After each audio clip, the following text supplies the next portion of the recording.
In Pittsburgh, 3 firefighters die in the line of duty, bringing new urgency to the search for the cause of a mysterious blaze. 2 suspicious fires strike East Baltimore in the same week.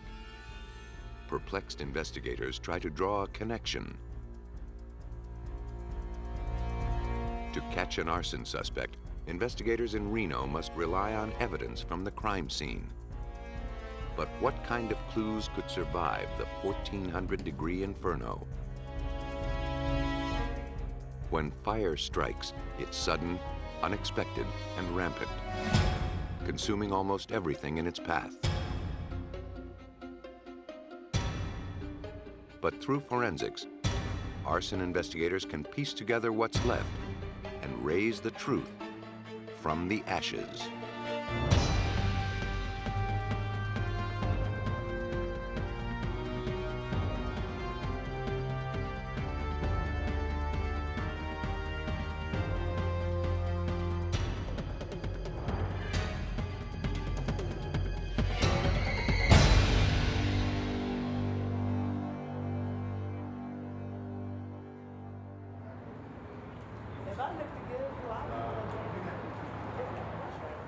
Some fires start purely by accident. Others only seem that way. It's the investigator's job to tell the difference. In 1995, the urban landscape of East Baltimore was plagued by a series of mysterious fires.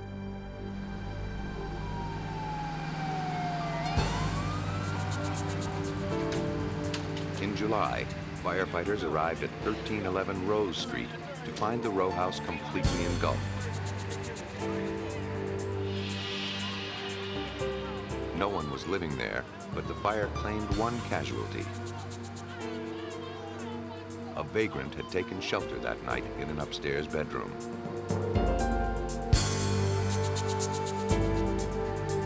The intrusion cost him his life.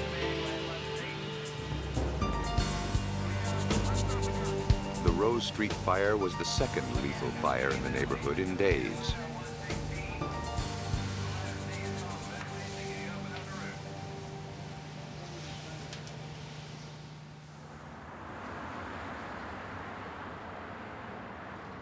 Less than a week earlier, neighbors reported a blast that tore apart a narrow building a few blocks away on Lombard Street.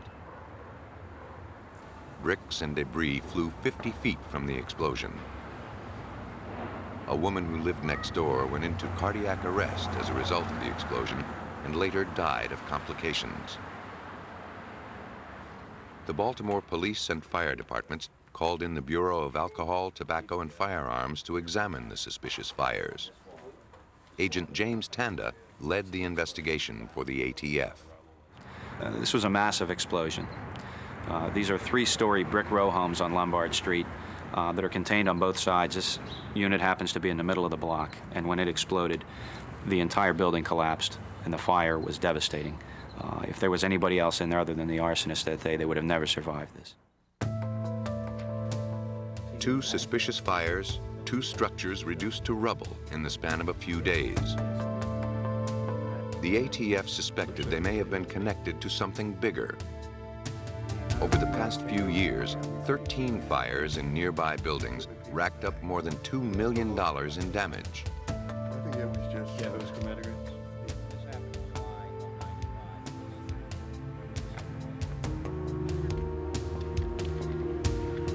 Now that fires had claimed 2 lives, the investigation took on new urgency.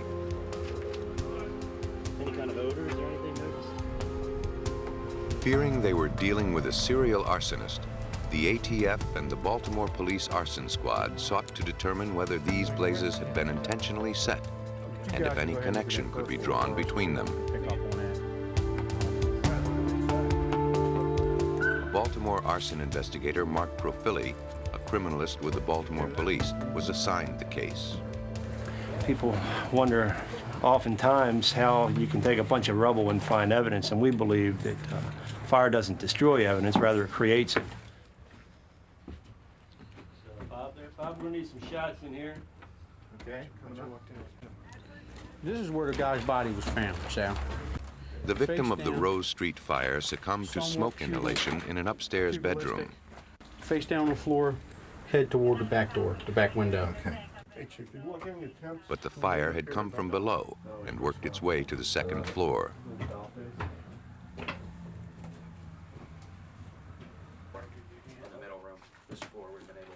The investigative team's objective was to find out exactly where it started. Fire always marks its path. Smoke and burn patterns are the first clue at any scene. As the flames move through a building, they leave distinct patterns, which can lead a trained eye to the point of origin. Oh, yeah. Yeah. Investigators need to know where a fire started before they can determine what caused it. Carpet. It was a big fire. Ready for a new angle? Yeah. Point of origin is that area of the fire, the exact point where the three elements of a fire would come in together. That would be fuel, heat, and oxygen.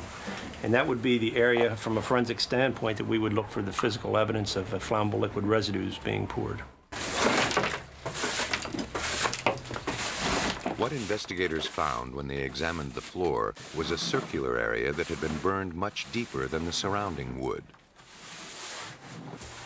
The pattern suggested that this was the point of origin. One, I can even say this suggests the person taking the gasoline and The wood pouring had it, been soaked with a starting flammable liquid, an accelerant, at this spot. making her. The hard edge burning, where the alligatoring effect of the wood stops, is a good area to collect samples. This sort of defines where the pour would start and finish. Also, the burn through and the tongue and grooves would show us that probably a flammable liquid was poured here.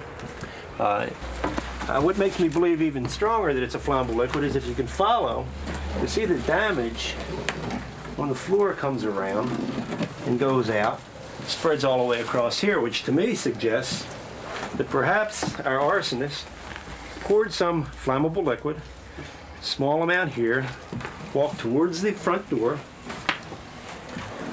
threw the flammable liquid in a large area, sets the can wherever, lights his match, and exits. As the investigation continued at Rose Street, the ATF called in a specialist. Tipper, a dog trained to sniff out traces of accelerant, set to work.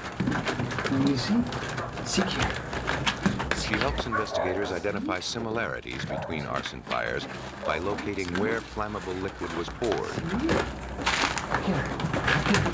With a sense of smell 200 times more sensitive than the human nose, these dogs can pinpoint minute traces of accelerant. Where's it at? Find it. Seek here. Seek here. Good girl. Seek here. Seek here. This drastically reduces the time needed to test samples collected randomly. Where's it at? Over here. Good girl. Good girl. Seek. Come here. Come here. Come here. Here. When Tipper finds what she's looking for, she sits down and puts her nose onto the most saturated spot, Good work. Good work. That's good work. telling investigators precisely what evidence to gather.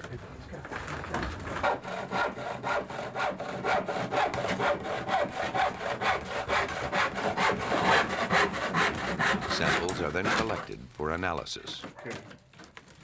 Fingers. Okay. Cut that up so we can fit her in the can. That's perfect. Accelerants ignite with devastating ease, but are reluctant to burn away. If the wood hasn't burned to ash, traces of the vapor will remain locked inside. Pine. This pine right now. Water from the fire hose actually seals it inside the material. In these scenes, we collected burned wood from the points of origin of the fires. We also collected any burned pieces of wood or clear pieces of wood that Tipper, the canine, hit on. Okay. Sections of wood are carved from the remains, placed into paint cans, and firmly sealed to prevent evaporation. Oddly, Tipper kept hitting on a portion of the hallway that didn't appear to have been affected by the fire.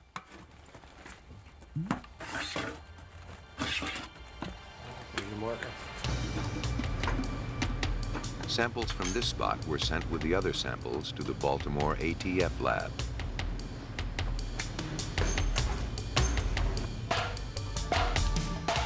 In the lab, evidence cans are pierced and a pipette filled with activated charcoal is inserted. If accelerant is present in the sample, it is absorbed by the charcoal as it vaporizes. The charcoal is then tested for any traces of accelerant. Analysis confirmed that gasoline had fueled the Rose Street fire. Samples collected throughout the house showed that it wasn't just splashed lightly about. The arsonist had probably thought that more gas meant a bigger blaze.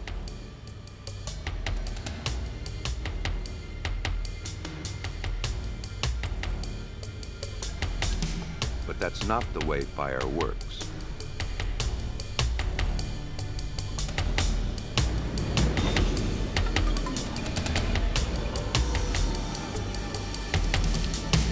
Though the arsonist had accomplished his goal, he was not an expert in the ways of fire. You have to have that fuel-air mixture correct for the fire to burn at its peak as best it could, and they just put too much gasoline in. They didn't have, maybe not enough windows open, maybe something, but they just had too much in here. One of the biggest clues was the unburned patch of floor found by Tipper. The ATF found traces of accelerant, but it was faint and far from where the blaze occurred. Show me. Someone had tried to torch this building before. Show me better. Good girl. Could Tipper's curious finding put investigators on the trail of an arson ring? See? See? In the center room. Tipped off by their canine specialist, investigators discovered that 1311 Rose Street had burned before. Jim and I was on. 2 years earlier, the building's owner, Robert Milligan, had received several $1,000s on a fire insurance claim. Any money on this? No, not to my knowledge. Baltimore police interviewed Milligan, a businessman who owned and operated a number of low-income rental units. Serious as far as how? Well, it doesn't appear to have been normal. He told the investigators that the fires may have been set by his tenants, who were angry over recent eviction notices. Quite a coincidence. Meanwhile, an investigation into the explosion on Lombard Street indicated that it, too, was oversaturated with gasoline. But in this case, the gasoline was spread with a bug sprayer found at the scene. The high concentration of aerosol gas is what caused the explosion. That's where the dog hit up here. It seemed the arsonist had tried to refine his technique. It looked almost like a trail. The Baltimore Police Department's arson squad questioned residents, hoping to locate a suspect. Officer Sinclair, Baltimore Police Hi, nice to see you. Are you telling them about what happened? Residents of Rose Street reported that they had been evicted just before the fire broke out.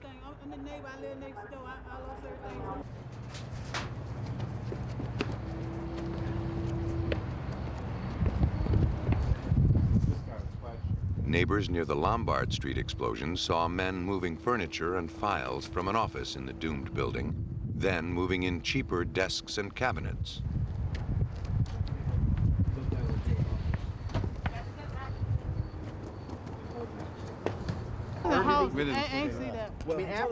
The more questions the police asked, the more suspicious and similar the fires became. My house was on fire, just like you knocked on my door. It was on fire. Looking through fire department records, detectives learned that too much gasoline had also been used to start a fire on nearby Bradford Street in June 1995, on Gough Street in April 1995, and on Linwood Avenue in October 1994. Chances are they came all the way over to the... They were paid 13 similar arsons had occurred in a 2-mile radius in the past 2 years. Every fire fit the same profile. Too much gasoline poured in the middle of the floor. From the time they did Gough Street, it was in April of '95 until Bradford Street was just 2 months. It was April to June. And then from Bradford Street to Rose Street was within days. They actually literally went from June 28th to July 1st to July 4th to July 10th. So in a 2-week period, they did 5 arsons and attempted to do 5 more. Besides their location and their fate, on the surface, the buildings had little in common. They were owned by different people.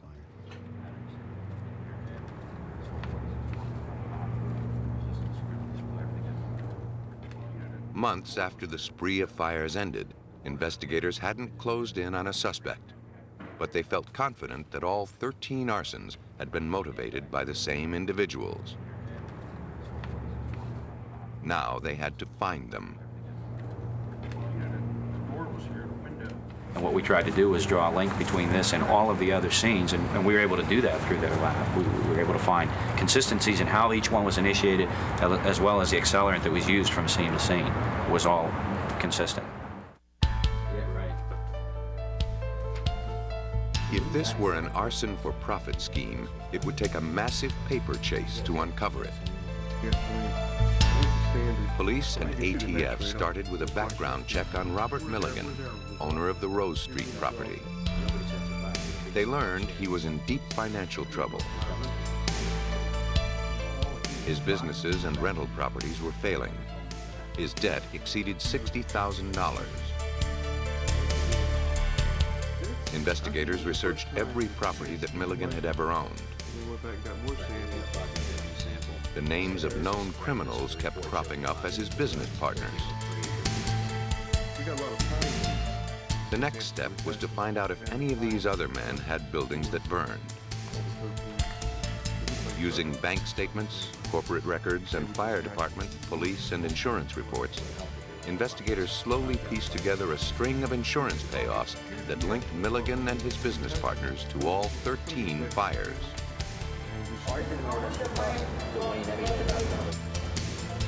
But who was actually striking the match?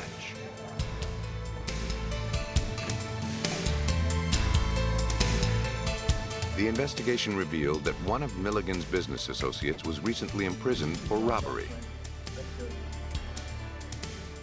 Agents went to the Maryland Correctional Institution to interview him.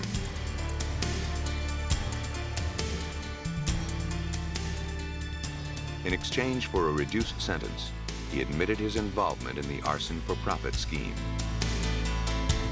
He named another business associate, Paul Beber, as the torch. Beber had been injured in the Lombard Street explosion, he said.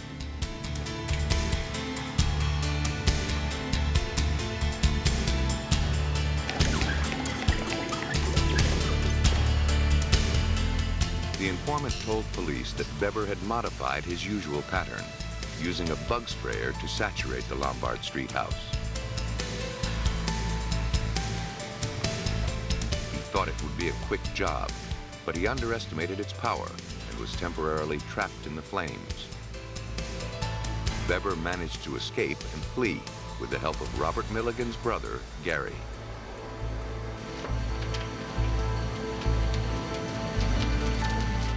Crawled out of the rubble with 2nd and 3rd degree burns and crawled back through the alley to the awaiting getaway car. At that point, Gary Milligan then picked him up and took him back to his house where they tried to doctor him before he went to the emergency room. As soon as Beber was released from the hospital, he went into hiding. He was eventually flushed out, apprehended, and arrested. To the getaway vehicle. He was surprised, very surprised that he was caught, that it was over. He was very surprised. He had been running for so long and had led a life of crime since he was 16 years old, that at the age of 32 to be apprehended knowing that he was charged now with arson, conspiracy, attempted murder, and a bunch of other crimes, he knew his life was essentially over. To close the case, the ATF had to find a way to link Robert Milligan to the arson scheme. A sting was set up. In this surveillance video, he's discussing the arson with his former business associate, who cooperated with authorities under condition of anonymity. Everything's cool, right?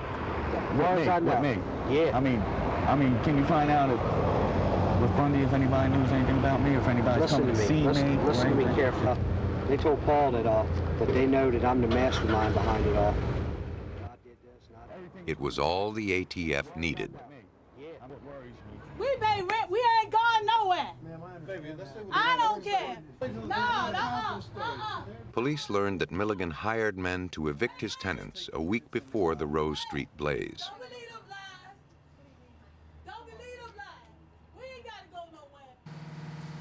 Once he was certain the house was clear, Weber set the fire. Milligan didn't count on a vagrant becoming trapped in the building. Milligan even had police on his payroll to ensure that his people would not be caught.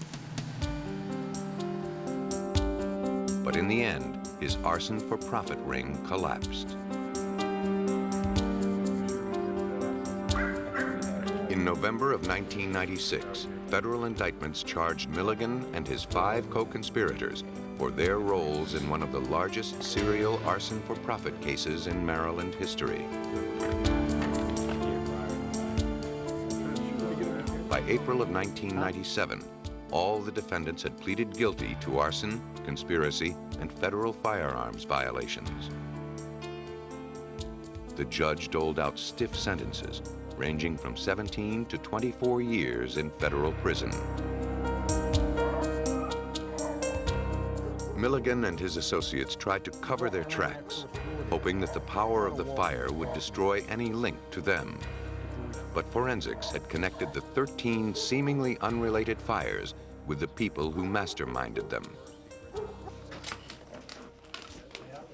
Had it not been for good police work and effective lab analysis, their elaborate arson ring might have never been exposed. Other arsonists are less methodical, but catching them can be equally challenging.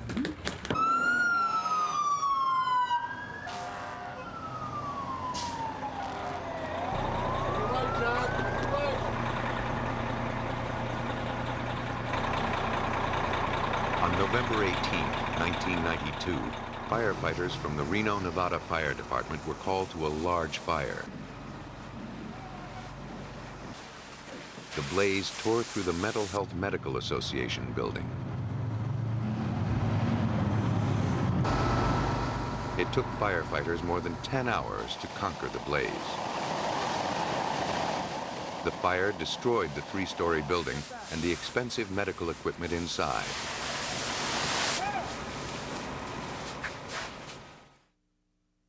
The intensity of the fire seemed suspicious. Forensic investigator William Stevenson was called in to photograph and examine the wreckage. This would be one of the first photographs taken at the scene. It's an aerial photograph of the actual building itself. The area just to the west of this porch, or towards the residence itself, was the area that the fire investigators indicated was the possible point of origin for this fire. Once the fire had been extinguished and the building declared safe, Fire Inspector Bill Burney explored the aftermath. He suspected an accelerant had been used. And I thought it was highly unusual to have so much water on the porch to see flames burning on top of the water. A typical house fire burns around 800 degrees. But judging from the burn patterns and amount of damage, temperatures at the entryway reached 1,400 degrees.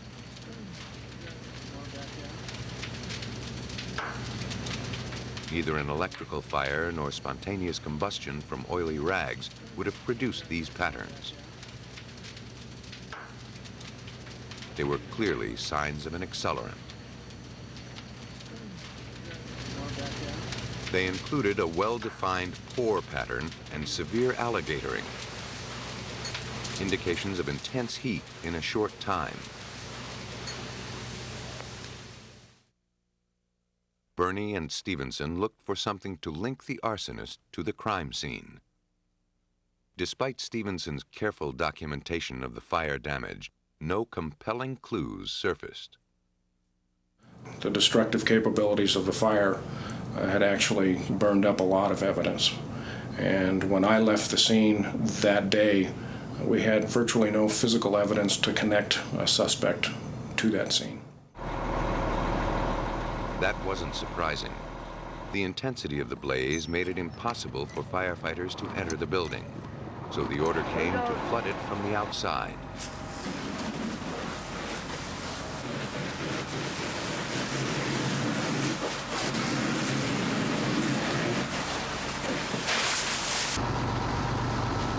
After a 10-hour dousing with thousands of gallons of pressurized water, most of the accelerant had been washed away.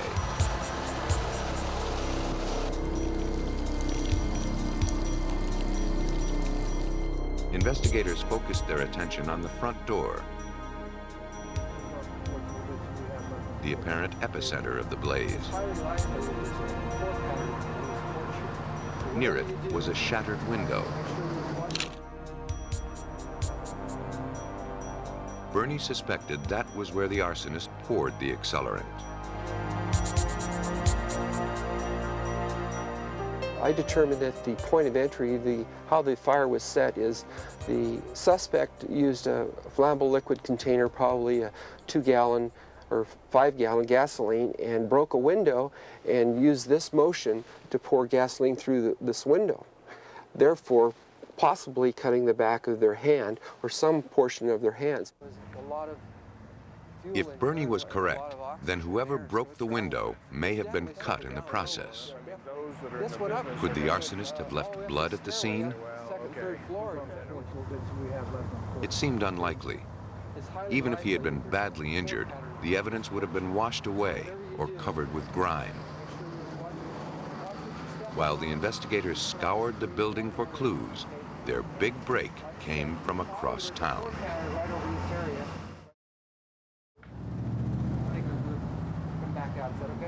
Investigators Bernie and Stevenson were frustrated by the lack of evidence at the Mental Health Association building in Reno. The fire started way down here low, so that's another indicator. But just as they finished their inspection, they learned about a shooting at a mental health facility in another part of the city.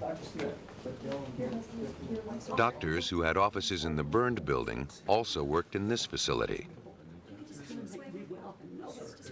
From interviews with personnel, the investigators zeroed in on a suspect in the shooting, James Thomas Manassas, a 57-year-old cab driver who lived 5 blocks from the fire. His wife, a psychiatric patient, was institutionalized at the facility. Stronger if she's home with me. He believed that after 2 years, she was only getting worse. She has been making great strides. I want her to come home. Calm down. She has to come home with Growing me. frustrated, he directed his anger at the doctors, whom he considered responsible for his wife's decline. No, I'll take care of her. Calm down, sir. I will take You're care of upsetting you. your wife. He demanded that his wife be released, or he threatened to take matters into his own hands. Doctors refused. For nearly 2 years before the fire, Manassas continued pressuring doctors about his wife's care. I'm sorry, you cannot see her tonight. You know when visiting hours According to one of the psychiatrists, Manassas made death threats and promised to burn down the building. You understand. You know the rules. No, I would like to see my wife tonight. Everything all right, Dr. Keel? Waving that gun around. On November 18th, just 5 hours after the arson at the mental health offices, someone had fired 2 shots through the windows of the mental health facility, wounding 2 doctors. Whoever fired the shots fled without being seen. From where you were standing, what did you see? Police decided to take a closer look at James Manassas. Standing in front of me.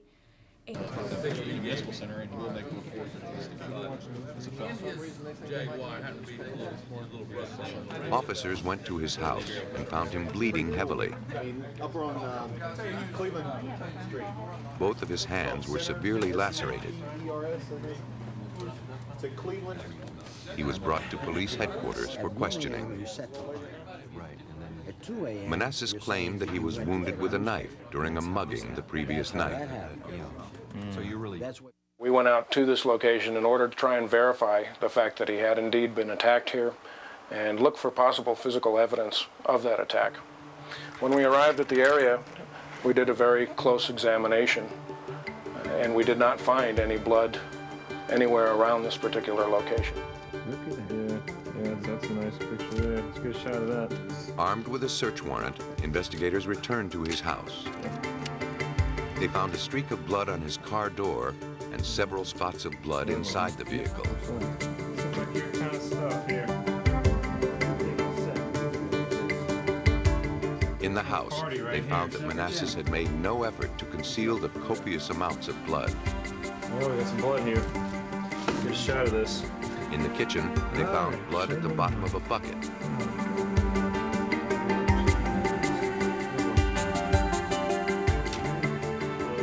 In the bedroom, they uncovered bloody pants and a bloody towel. Oh, yeah.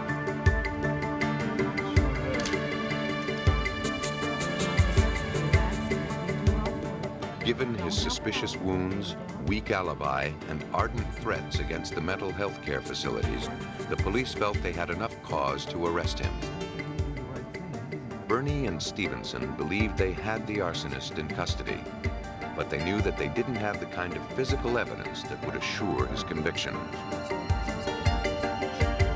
There had been no eyewitnesses to the crime, and no accelerant was found on the suspect's clothing. But his wounds raised suspicions. In reality, Reno PD detectives believe that these lacerations were actually caused by the action of the broken window glass to his fingers at the fire at the point of origin. The only physical evidence to connect him with the scene of the fire would be blood from his wounds, if it survived the inferno. Stevenson was familiar with a laboratory technique in which bloody fingerprints are baked to stabilize them. Was it possible that a viable droplet of blood had been preserved by the intense heat and survived the water and soot? Right by his left foot all the way over to the door. It was a long shot, but at this point, it was all they had. Because of all of the hundreds of thousands of gallons of water that had been used on that fire, the actual damage by the heat and flames, damage by the char and the residue, and the items falling from the ceiling and such, we were a bit skeptical as to whether we would find some blood evidence at that scene. If there was any blood at the scene, it would have been baked into the concrete. The investigators removed 6 inches of burned debris. Then they gently washed down the front porch. As layers of wreckage were moved, a series of brown droplets that appeared to be blood became visible. A marker was placed on each drop. The blood droplets led from the shattered glass down the porch steps. Not knowing how much of the blood would yield helpful information, they collected as much of it as they could.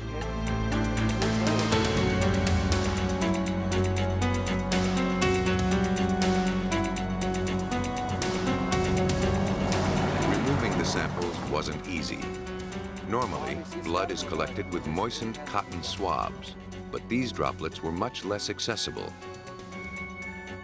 The team had to use a scalpel to scrape it from the concrete. The only hope of catching an arsonist was to find his signature in these charred flakes of blood. There it is.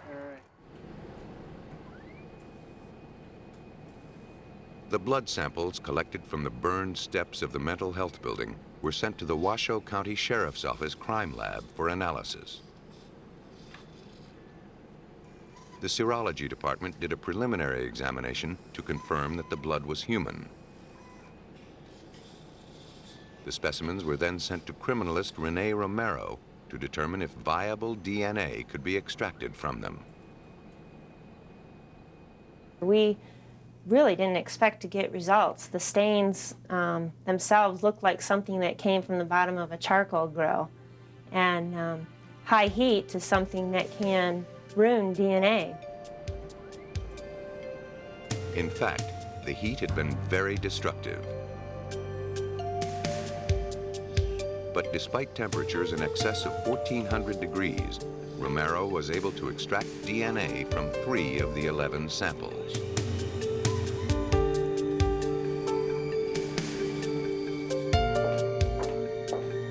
next step in profiling the blood droplets was RFLP, the most complex DNA test. It's most often used when the sample is in bad condition or is too minute. By exposing the DNA to radiation and using a series of radioactive tags, a DNA profile can be determined. The test took 3 months to perform. The RFLP process worked on only one of the 3 DNA samples. The bar pattern it generated was then compared to that of the blood drawn from James Manassas. Walk right out towards me, right in front of you. Was 1 in 500. Romero's statistics estimated that the frequency of this particular genetic pattern is 1 in 500,000. The population of Reno is just over 80,000. The slim but powerful DNA evidence had survived the crucible of a devastating fire and bound James Manassas to his hostile act. To Bernie's way of thinking, Manassas was a man who wanted attention for his crime and sympathy for his wife. It seemed like he was a man with an agenda. Basically, I think he was playing with us, or myself, to see how long he could prolong being arrested, and he wanted to be noticed. He was a vigilante. He wanted everybody in the world of the city of Reno to think that his wife, who was being treated at the mental health facility, wasn't being treated correctly.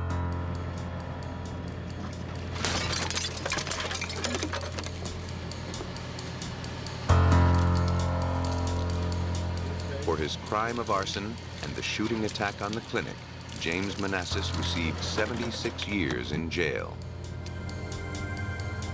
With a gallon of gasoline and a match, Manassas' stunt evolved into an enormously costly crime, totaling $4.5 million. Fortunately, the fire claimed no victims. The ultimate price is paid when fires turn fatal. Shortly after midnight on February 14, 1985, the Pittsburgh Fire Department was dispatched to 8361 Bryceland Street.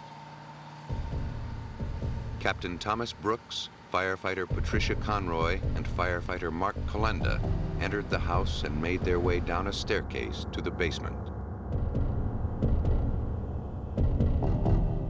When the stairwell collapsed, they found themselves trapped with no apparent way out. The intense heat and blinding smoke prevented them from finding an exit. Their hose burned in half. Their radios failed. As the fire continued to rage, the oxygen in their tanks ran out. It took several hours to extinguish the blaze and evacuate the fallen firefighters from the incinerated home. Brooks, Conroy, and Colenda could not be revived. None of the Buckner family, who rented this house, were injured in the fire.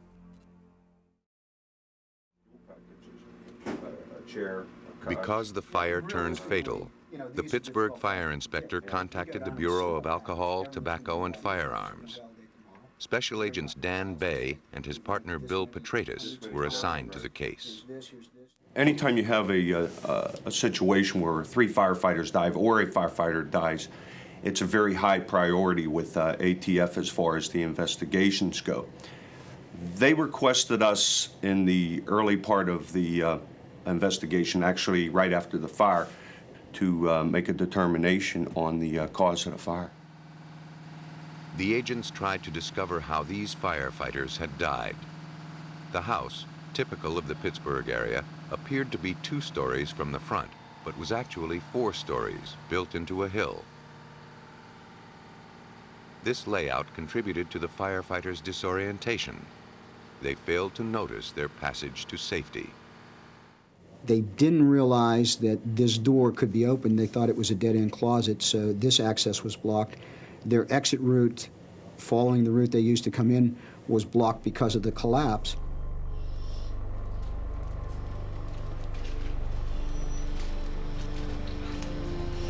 Blinded by smoke, the firefighters felt around the walls, searching for exit windows. When they couldn't find any indentations, they believed they were trapped underground.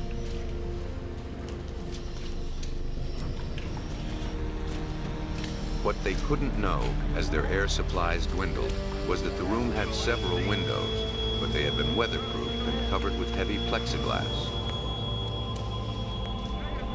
The fire was too hot for other firefighters to come to their rescue, and there was no way to contact them. The 3 firefighters could not be saved.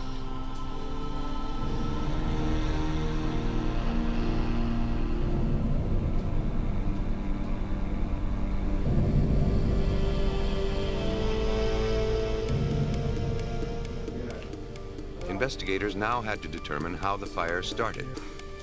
ATF agents surveyed the wreckage. The majority of it was in the basement and attic. This suggested that the fire began in the basement. Then, having extinguished all combustible materials on that level, leapt up to the attic through the spaces between the walls.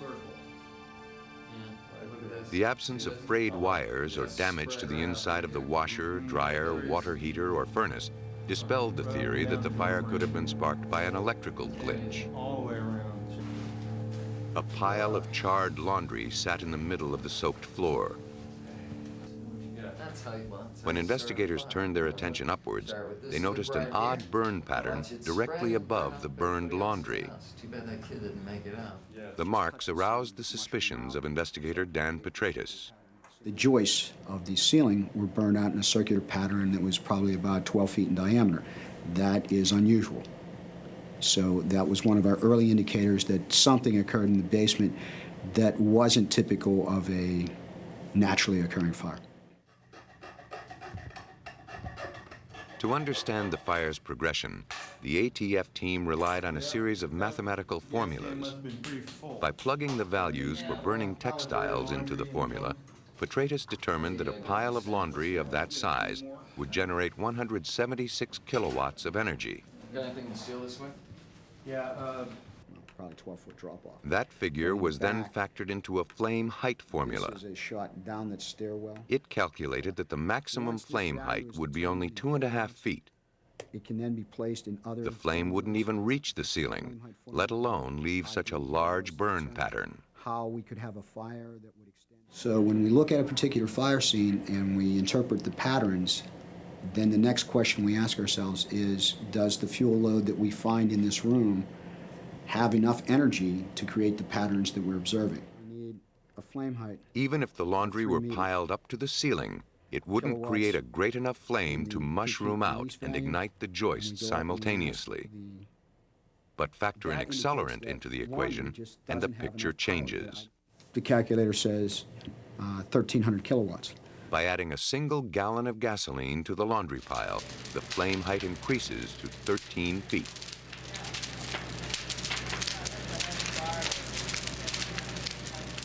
This model fit the burn pattern on the ceilings and the joists.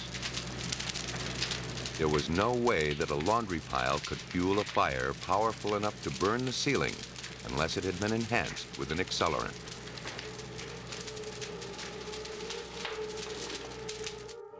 When we plug in a material that has the characteristics and energy of gasoline, then that particular material will create the patterns that we have observed. Petratus had located the origin of the fire and determined that an accelerant had been at work there. But collecting evidence to prove his case would be difficult. Burned shreds of laundry had been soaking in water for hours. The basement floor was made of concrete. Because it's non-flammable, it doesn't yield a discernible pore pattern. That's enough. When you get that back to the lab. If this case were to be solved, the story would be told in the lab.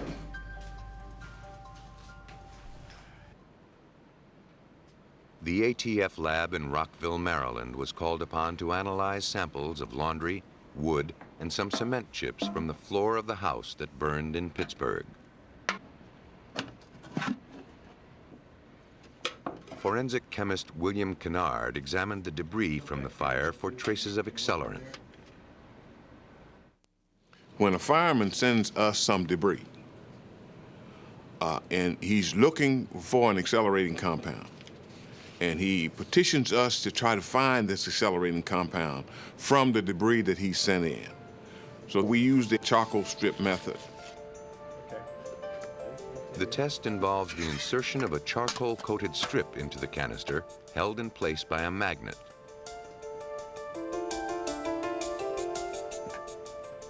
The can is then heated to about 100 degrees Fahrenheit.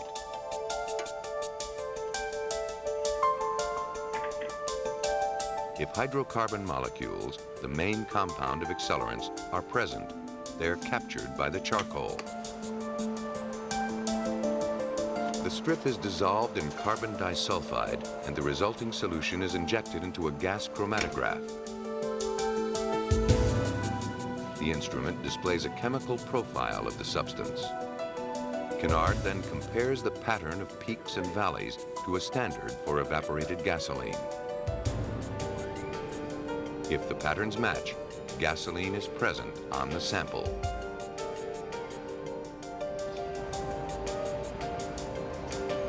Kennard found remnants of the accelerant in 6 of the samples from Bryceland Street.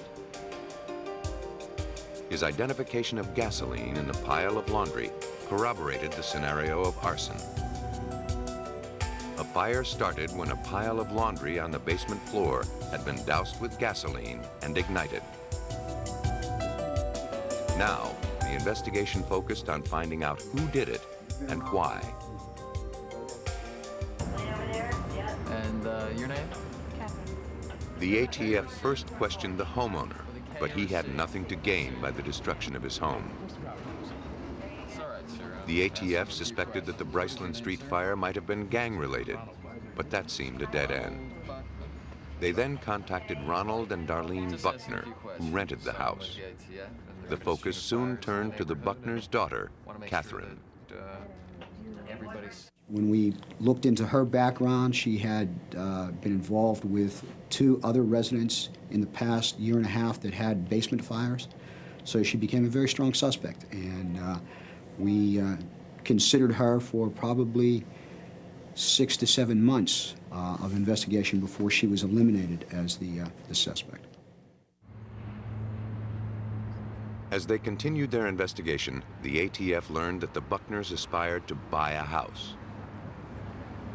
In the summer of 1994, Ronald and Darlene had gone to look at homes with several real estate agents.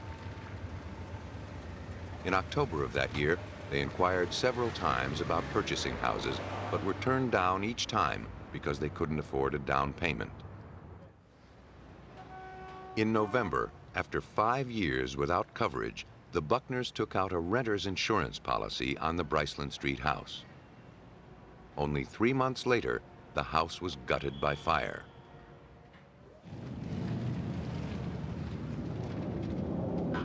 The insurance company paid $20,000 on their claim.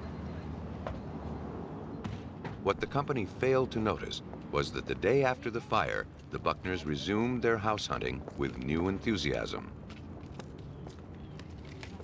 As soon as they received a check from the insurance company, they put a down payment on a new house, one that they'd been eyeing since the previous year.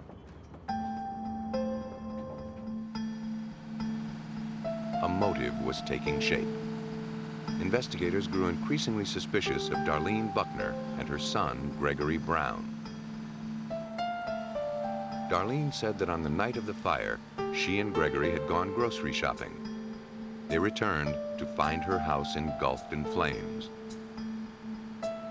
Yet neighbors had seen Gregory Brown standing outside his home, watching it burn, even before emergency crews were on the scene. Another neighbor had seen Darlene driving her car near the grocery store alone that night. Shortly after the fire, Gregory had been arrested on drug charges. He had served 90 days.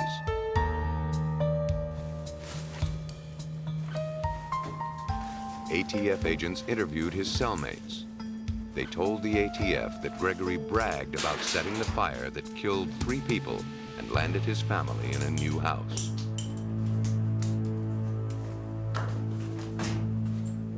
Yeah, actually showing that the temperature. The ATF filed charges against Gregory Brown and Darlene Buckner. All the scientific evidence pointed to arson. Fire setters unleash a force far beyond their control. By dropping a match in a gasoline-soaked pile of laundry, Gregory Brown set in motion a chain of events that claimed 3 lives.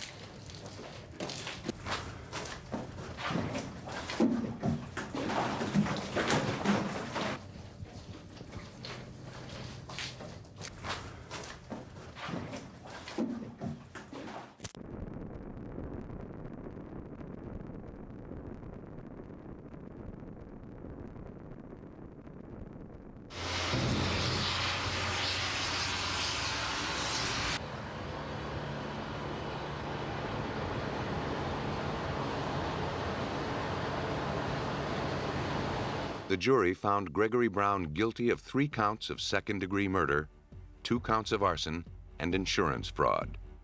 He was sentenced to 3 consecutive life terms in prison. Darlene Buckner was found guilty of insurance fraud, but was acquitted of the other charges. She was sentenced to 3 years and probation and fined $5,000.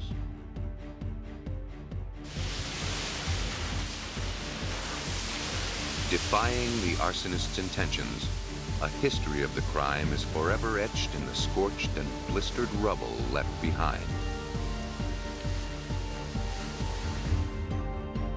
Through computer modeling, trained dogs, chemical analysis, and astute observation, forensic investigators are able to reconstruct the crime and read the story from its ashes.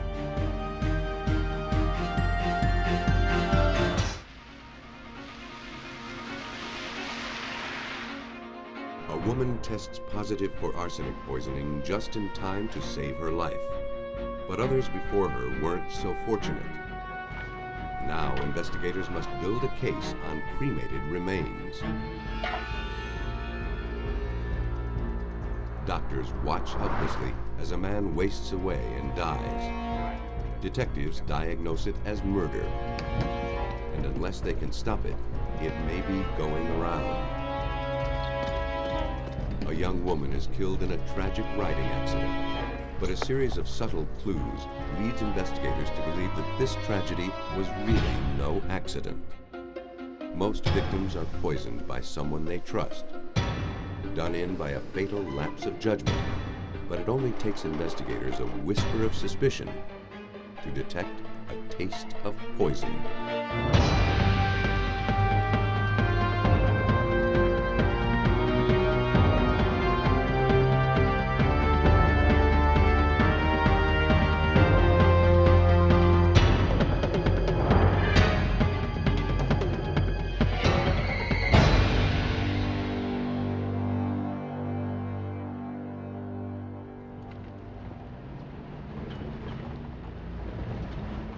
In March of 1988, in the rural town of San Angelo, Texas, paramedics responded to a call at the home of Lita and Algie Nobles. Hey. Lita told the paramedics that she and Algie had both been suffering from a stomach flu. Algie had refused to go to the hospital. 3 days after the onset of his symptoms, Lita found Algie unconscious. Paramedics pronounced him dead. Lita Nobles had been nursing her sick husband for months. He'd been in a car accident that should have claimed his life. With a shattered jaw, he could only eat baby food. About time. What kind of garbage is this? Algie's convalescence was far from peaceful.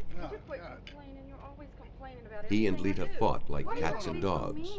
All the time. Well, you just don't know what it's like having a... Despite the tension, he seemed to be making a swift recovery.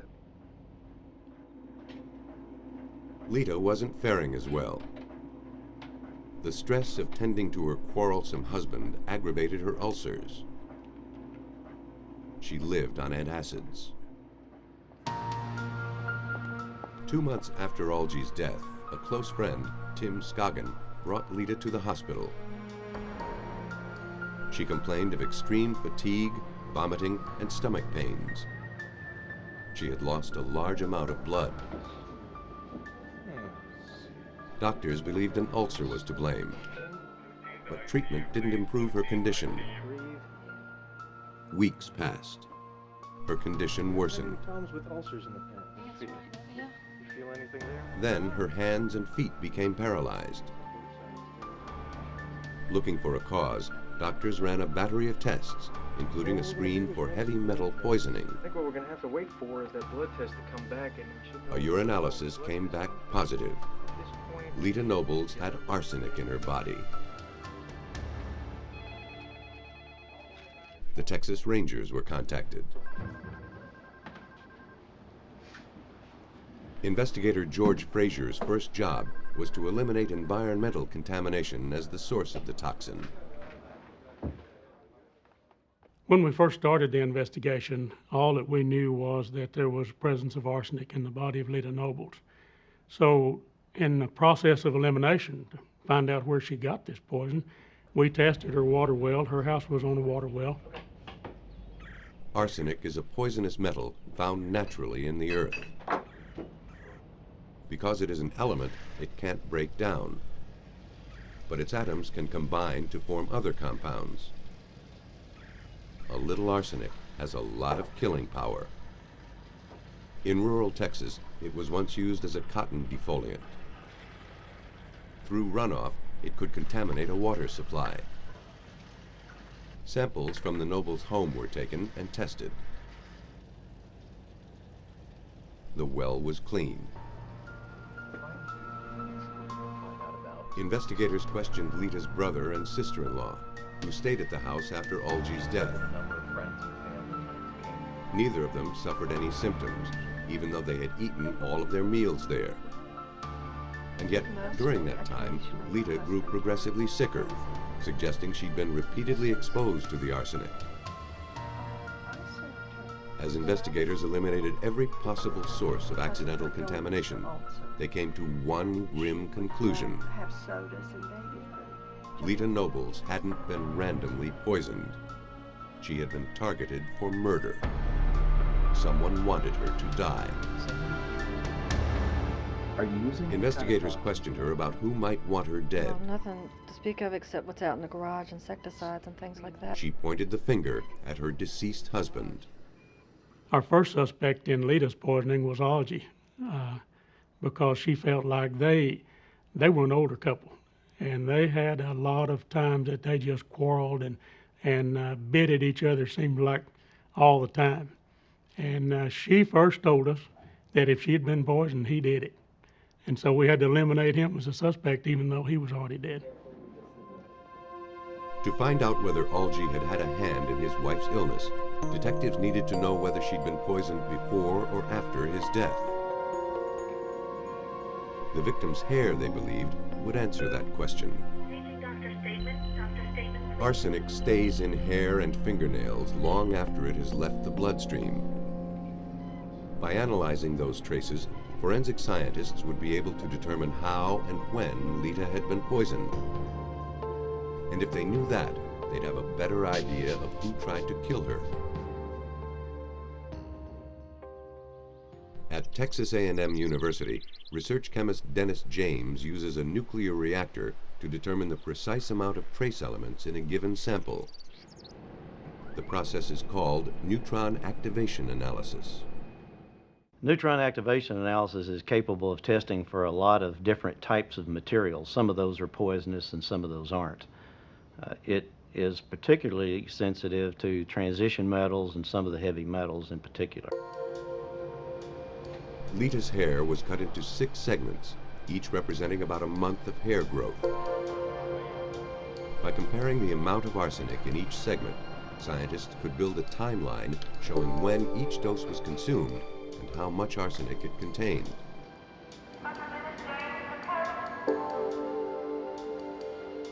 The canister containing the samples is shuttled to the core. There, it is exposed to nuclear energy for 6 hours, during which time some of the elements in the samples absorb subatomic particles and become unstable.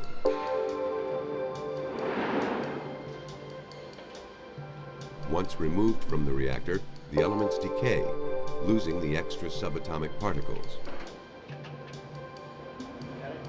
As they do so, they emit a distinct burst of energy called a gamma ray. Using a gamma ray detector, technicians look for arsenic's signature emission. By comparing the readings from the hair snippets to that of the control samples, they can calculate the concentration of arsenic in each sample. Each snip of Lita Noble's hair, progressing from tips to scalp, showed an increasing amount of arsenic. Lita's dosage had gradually increased over at least 6 months. By administering moderate amounts of arsenic over that length of time, the killer had inadvertently given Lita a tolerance for the poison, which he tried to overcome with a whopping dosage shortly before Lita was hospitalized. The poison had been administered after Algie was buried. He couldn't have been the culprit, but he may have been a victim. Though Algie's hair was too short to tell scientists how long he'd been poisoned, tissue samples taken from his body showed that he, like his wife, endured a massive dose of arsenic. The toxin was found throughout his organs. Finding the poisoner wouldn't be as easy as finding the poison. Someone with access to the elderly couple had, over time, been administering toxic doses of arsenic into their food or drink. That meant that the murderer was probably someone close to the Nobles. Someone they trusted. Investigators faced the delicate task of asking the victim's friends to point out who among them might be a poisoner. A neighbor had a suggestion. This next-door neighbor felt that a young man named Timothy Scoggin was a very likely suspect because he spent a lot of time in their home. New in town, Scoggin was a well-liked member of the San Angelo community. Best known for his skill as a porcelain painter and his willingness to help the town's senior citizens with errands and odd jobs. He was a mortician by trade, but appeared to be doing well in a series of business ventures. And he loved to make himself useful. Among the elderly people he helped were Lita and Algie Nobles. Shortly after befriending them, he had purchased their air conditioning business. Although he was chronically behind in his mortgage payments, Lita's faith in this surrogate son never wavered. After Algie's death, Lita had relied heavily on him. To Frazier, Scoggin fit the profile of a poisoner. First of all, he had motive. He owed the victims $100,000. Secondly, he had access to the Noble's home. Finally, he had his victims' undying trust. After we suspected Timothy Scoggin, we went and talked to Mrs. Noble and interviewed her in the hospital room. She practically ran us out. She liked this guy. He was coming to the hospital room and doing her hair and doing her nails. But it wouldn't be long before Frazier could expose the greed beneath Scoggin's angelic demeanor. He learned that during the time of Lita's hospitalization, there had been a lot of suspicious activity in her bank account. While she lay in bed, nearly $48,000 in personal checks had been written to Tim Scoggin, suspicious for a woman who had no use of her hands. She has these rubber bands and braces on her hands and couldn't sign her name if she wanted to. So we passed those checks in front of her and asked her how she signed those, and that was enough to convince her that he was the one. But check forging doesn't prove homicide. If detectives were going to turn their suspicion into a murder charge, they'd need to know more about what made Tim Scoggin tick. A probe into his past convinced investigators that his penchant for poisoning didn't start with Lita and Algie Nobles. And it's very nice, sure.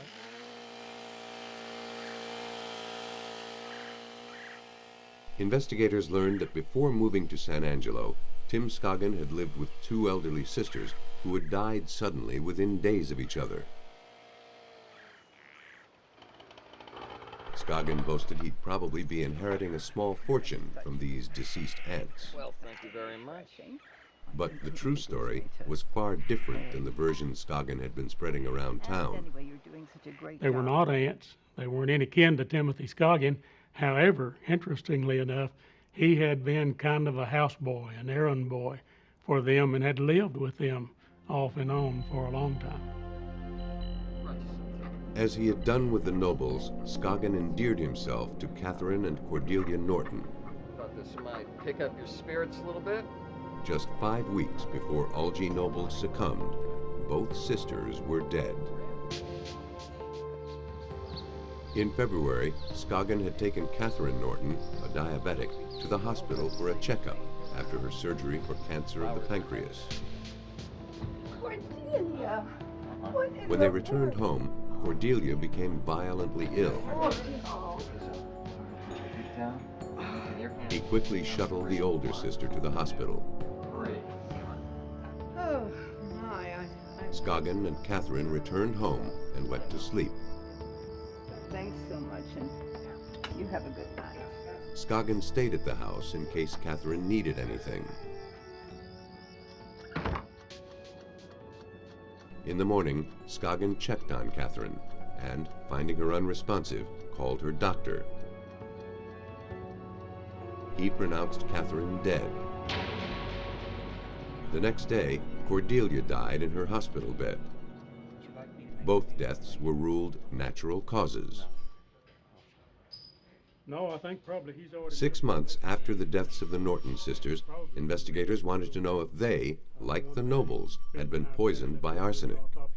Problem was, Catherine and Cordelia Norton had been cremated.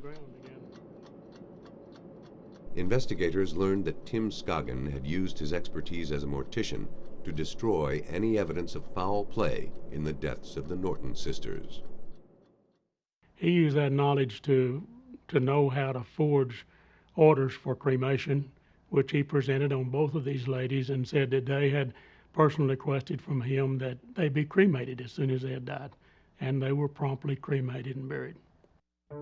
Investigators now were faced with the task of detecting poison in ashes. No one had ever tried this before. If scientists could navigate this uncharted territory, they'd be one step closer to catching a murderer. The ashes of Cordelia and Catherine Norton were brought to the Texas Department of Public Safety Crime Laboratory, where toxicologist Rod McCutcheon was asked to analyze them chemically. He was initially doubtful about his chance of success. I really didn't think there would be much of a chance to find any poison in cremation remains. I'd never heard of anyone trying to do this. After reflecting a minute about the particular poison he was interested in, the arsenic, I realized that there was some possibility that the arsenic may still be present because it's an element, and an element will not change. To test for the presence of arsenic, McCutcheon placed the cremated remains in an acidic solution, then heated it. Impurities are burned away. If there is any arsenic, it remains in the liquid. Chemicals are added to turn the arsenic into a gas. It bubbles through a liquid, which turns purple in the presence of arsenic. The more arsenic in the sample, the more intense the color. The tests showed that Cordelia's remains contained lethal amounts of arsenic. Catherine's remains showed none. The negative findings in Catherine's ashes actually bolstered the case by serving as a control. Since both sisters had died on the same day and had been cremated in the same oven, the lack of arsenic in one of the samples proved that the ashes were not contaminated by the burning process. Neutron activation analysis confirmed the findings.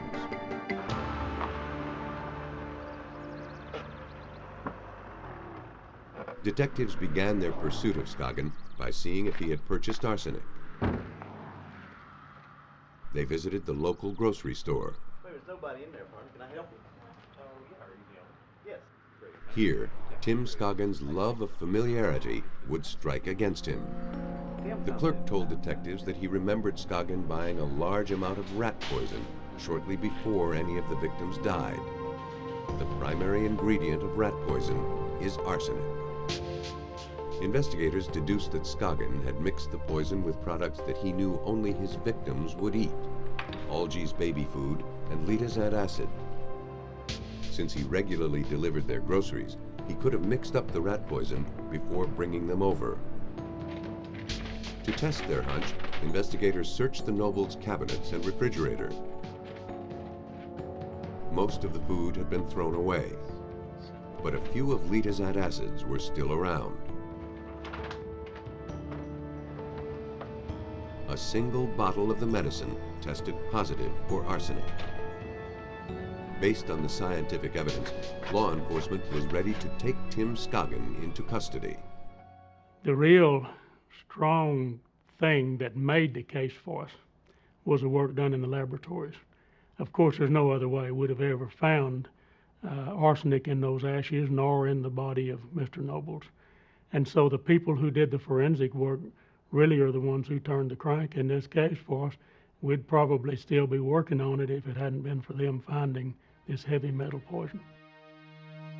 Scoggin was arrested for the murder of Algie Nobles and the attempted murder of Lita. He was found guilty and sentenced to life in prison.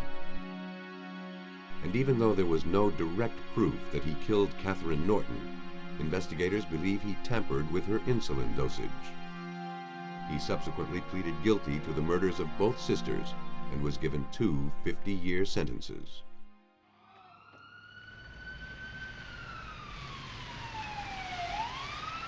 The horrifying truth is that poisoners often get away with their crimes, at least for a while.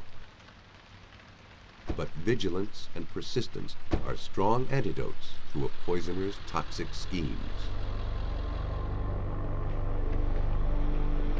On November 1st, 1982, paramedics in St. Peters, Missouri were summoned to the home of Lloyd and Shirley Allen. 40-year-old Lloyd Allen had been sick for months with an undiagnosed illness. That morning, his wife said, he became violently ill, then lost consciousness. The coroner believed that he died from natural causes, but he couldn't be sure. On the death certificate, cause of death remained blank. A few days later, Detective Robert Birding of the St. Charles County Sheriff's Department learned of a series of anonymous calls phoned into the local news station. Lloyd Allen hadn't died a natural death, the tipsters said. He'd been poisoned. Where do you live? A canvass of Lloyd Allen's neighbors was initiated, and it was subsequently learned that the anonymous phone calls came from one or more of Lloyd's neighbors. Detective Birding did a routine follow-up to see if the phone calls had any merit. Meantime, authorities prevented the body from being buried, pending investigation.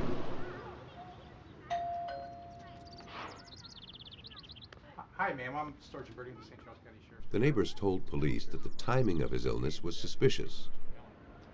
Lloyd's health and behavior changed drastically after his new wife and her daughters moved in. To investigators, these neighborly observations didn't seem like much at first. Hardly the kind of information to hang a murder investigation on. But they prompted police to ask more questions about the Allen family. Friends and neighbors told police that problems began shortly after Shirley and Lloyd married in the fall of 1981. Everyone was pleased that Lloyd, a sociable and generous man, had finally found the love and companionship he'd been looking his whole life for. It was his first marriage, but Shirley's fourth. After the wedding, Lloyd brought Shirley Allen and her two daughters, 15-year-old Norma and 12-year-old Paula, into his home. Now he had an instant family to banish the loneliness and a true soulmate in his new wife. Norma? Norma? Norma? But winter brought stress and unhappiness to the family. Go on back to your room. Norma ran away from home several times and eventually landed in juvenile detention. The marriage grew strained. Then Lloyd started feeling sick. Lloyd went from doctor to doctor. None was able to relieve his symptoms or tell him what was wrong.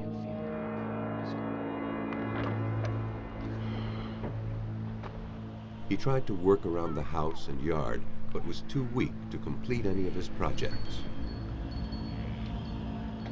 Detectives learned that Shirley tried to boost his stamina with an iron supplement drink, but it didn't help. As he grew sicker, he began keeping him away from other people. Suspicions began to center around Lloyd's new wife. Drink some more. The neighbors related to us that she was segregating him from neighbors. He wouldn't be seen out very much. He wouldn't be able to acknowledge their hellos and their gestures of greeting because of his poor health. And it appeared to them that Shirley was concealing Lloyd. Then, finally, she cut him off entirely. A neighbor had come to pick up a wheelbarrow he'd loaned to Lloyd. Concerned about his friend's diminished health, he urged Lloyd to seek another doctor. The conversation was cut short when Shirley arrived. She ushered the neighbor out and later filed a trespassing complaint against him. Shirley's behavior seemed odd, but investigators couldn't hang a murder case on neighborhood gossip. Birding needed to discover a motive. He did. Shirley was the beneficiary of a $25,000 life policy, and we also learned that she was the beneficiary of Lloyd's will, which had recently been changed. It is only natural for a wife to be named as her husband's beneficiary. But it was the timing, not the payoff, that gave detectives pause. Lloyd's health began to decline just days after signing the papers. That was something to go on, but not much. It didn't provide the kind of firm foundation detectives required to move forward. Birding hoped that an interview with the suspect would reveal something more, but he was met only with stock answers. Of course, she gave us some exculpatory statements that Lloyd Allen's death was of natural causes. He's being treated by a variety of physicians for a variety of illnesses that she described to us as depression. There was a litany of medications in the home that she said that he was taking for his treatment. The fact remained that the victim had continued wasting away with no apparent cause and no evidence of disease. Mrs. Allen was still a suspect. She had motive and opportunity. But investigators had no clues, no witnesses, and no idea what killed Lloyd Allen.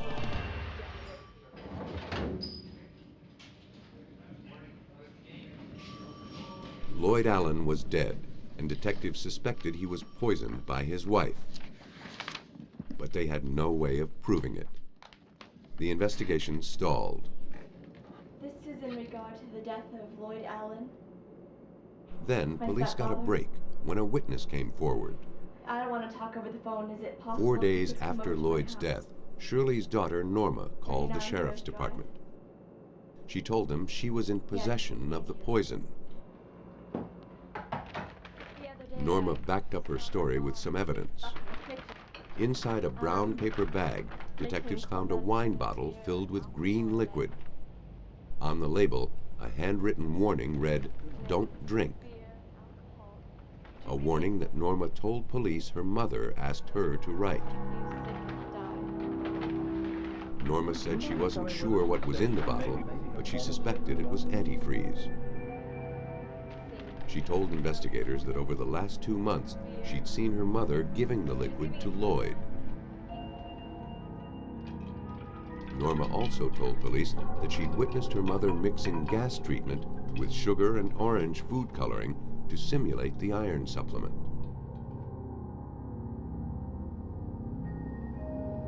On the day of his death, Norma said, Shirley poured him a dose of pure antifreeze and forced him to drink it. Maybe we should call a doctor.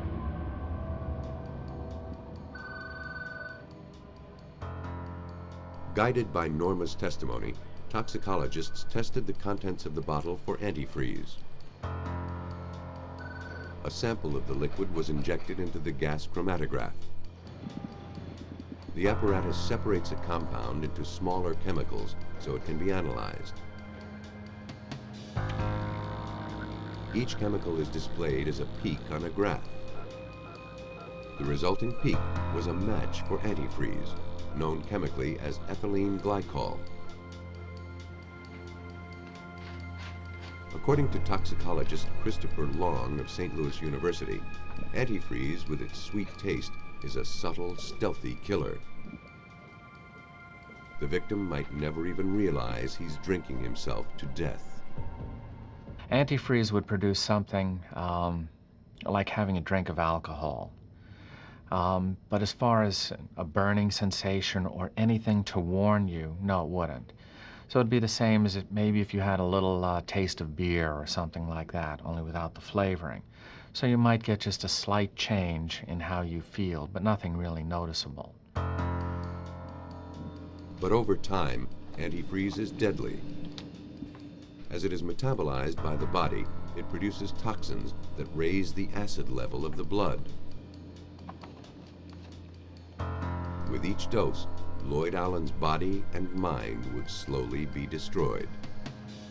When your body chemistries change and your kidneys aren't working, it's not purifying your blood of the waste products.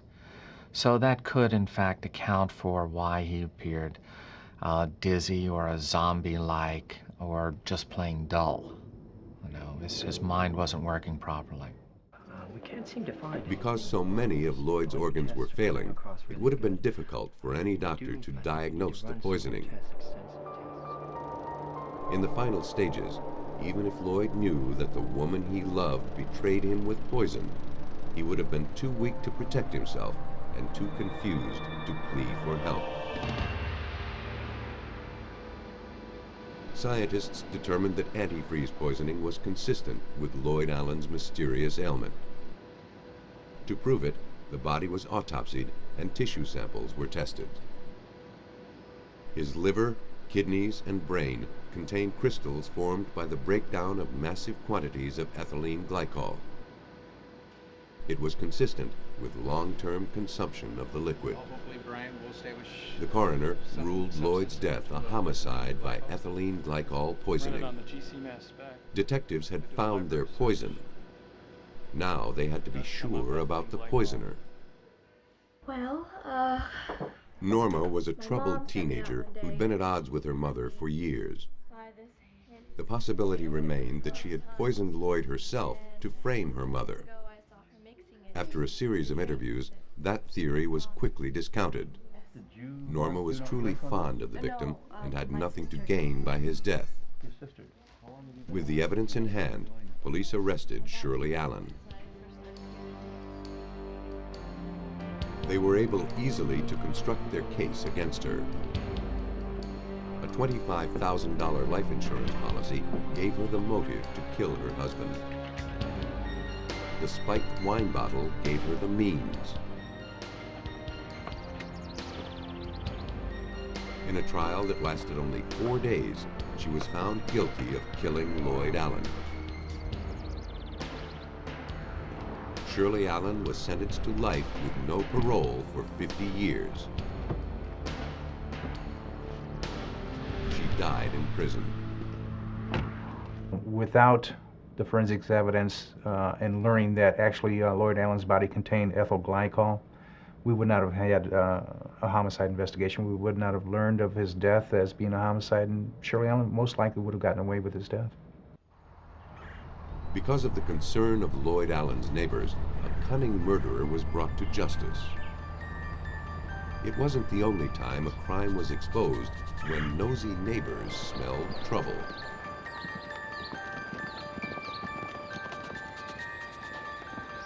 It was a summer evening in 1980 when David Davis sped to his neighbor's house in Hillsdale, Michigan, pleading for assistance. Davis told his neighbor that he and Shannon, his wife of 10 months, had been riding when her horse reared, sending her tumbling. She had struck her head on a large rock. Injured, but still conscious, she sent him for help. The men arrived to find Shannon Davis unresponsive. Her head was bleeding. Her skin had a bluish cast. They rushed her to the hospital.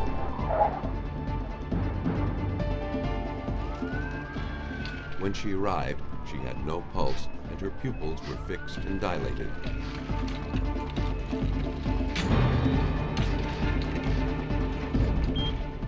Technicians attempted to resuscitate her, but failed. Doctors determined that she had died of a head injury from the fall. Case closed. But not for long. 2 months later, the incident came to the attention of Michigan State Police Detective Don Brooks. Brooks had heard that Davis's neighbor had refused to let the case die. The death was ruled to be an accident, but the circumstances are such that he felt this was probably a murder case. Suspicion took root in the neighbor's mind the day after the death, when he revisited the scene. He noticed that the branches of a nearby tree were marred by 2 circular bruises, suggesting that horses had been tied there.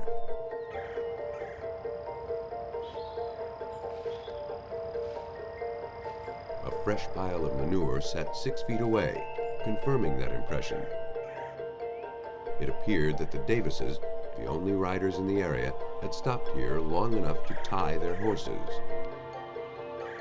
That didn't fit with Davis's story about the victim's horse bolting and his mad rush to find help.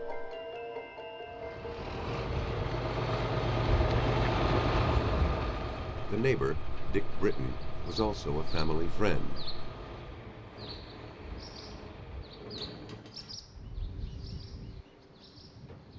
But he grew concerned that Davis was hiding something. First, I felt guilty thinking that way. I kept thinking, well, I got to be wrong, but this went on for quite a while, and you just keep thinking, and things just didn't add up, didn't make sense. Shannon and David had been married for only 10 months before the accident, wed after only a 7-week courtship. It was love at first sight. After their marriage, Shannon came to live on Davis's farm. He taught her how to ride. To Britton and the victim's family, the account Davis had given didn't fit with the way he'd seen Shannon riding just minutes before the accident. She was a cautious rider with a quiet horse. Shannon's parents really didn't know much about their son-in-law, except that he made their daughter happier than they'd ever seen her.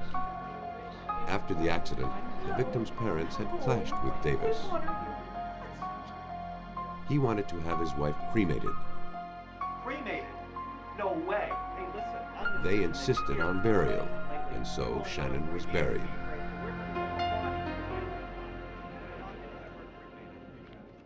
Double indemnity. At the hospital, Davis told Shannon's family that he had no life insurance for her. The other will benefit by receiving the other. Honey, don't you think that's a little too much? But they learned that weeks before her death, the newlyweds had signed a policy. I have a contract for each of you to Now, Davis was preparing to collect on it. With double indemnity for accidental death, Davis stood to gain more than $300,000. The family believed that provided 300,000 reasons for Davis to plan a murder. To investigators, it merely looked like a grieving family trying to blame a tragic accident on the victim's new husband. The meddling neighbor was helping to stir them up. Fueled by their suspicions, Shannon's family and Britton urged authorities to reopen the case. 1 month after her death, the victim's body was exhumed. The examination clearly showed a fatal brain injury and bruises consistent with a fall from a horse. A routine drug screen was also conducted, but the physical damage was so compelling that the case was closed a second time, even before the drug screen was completed.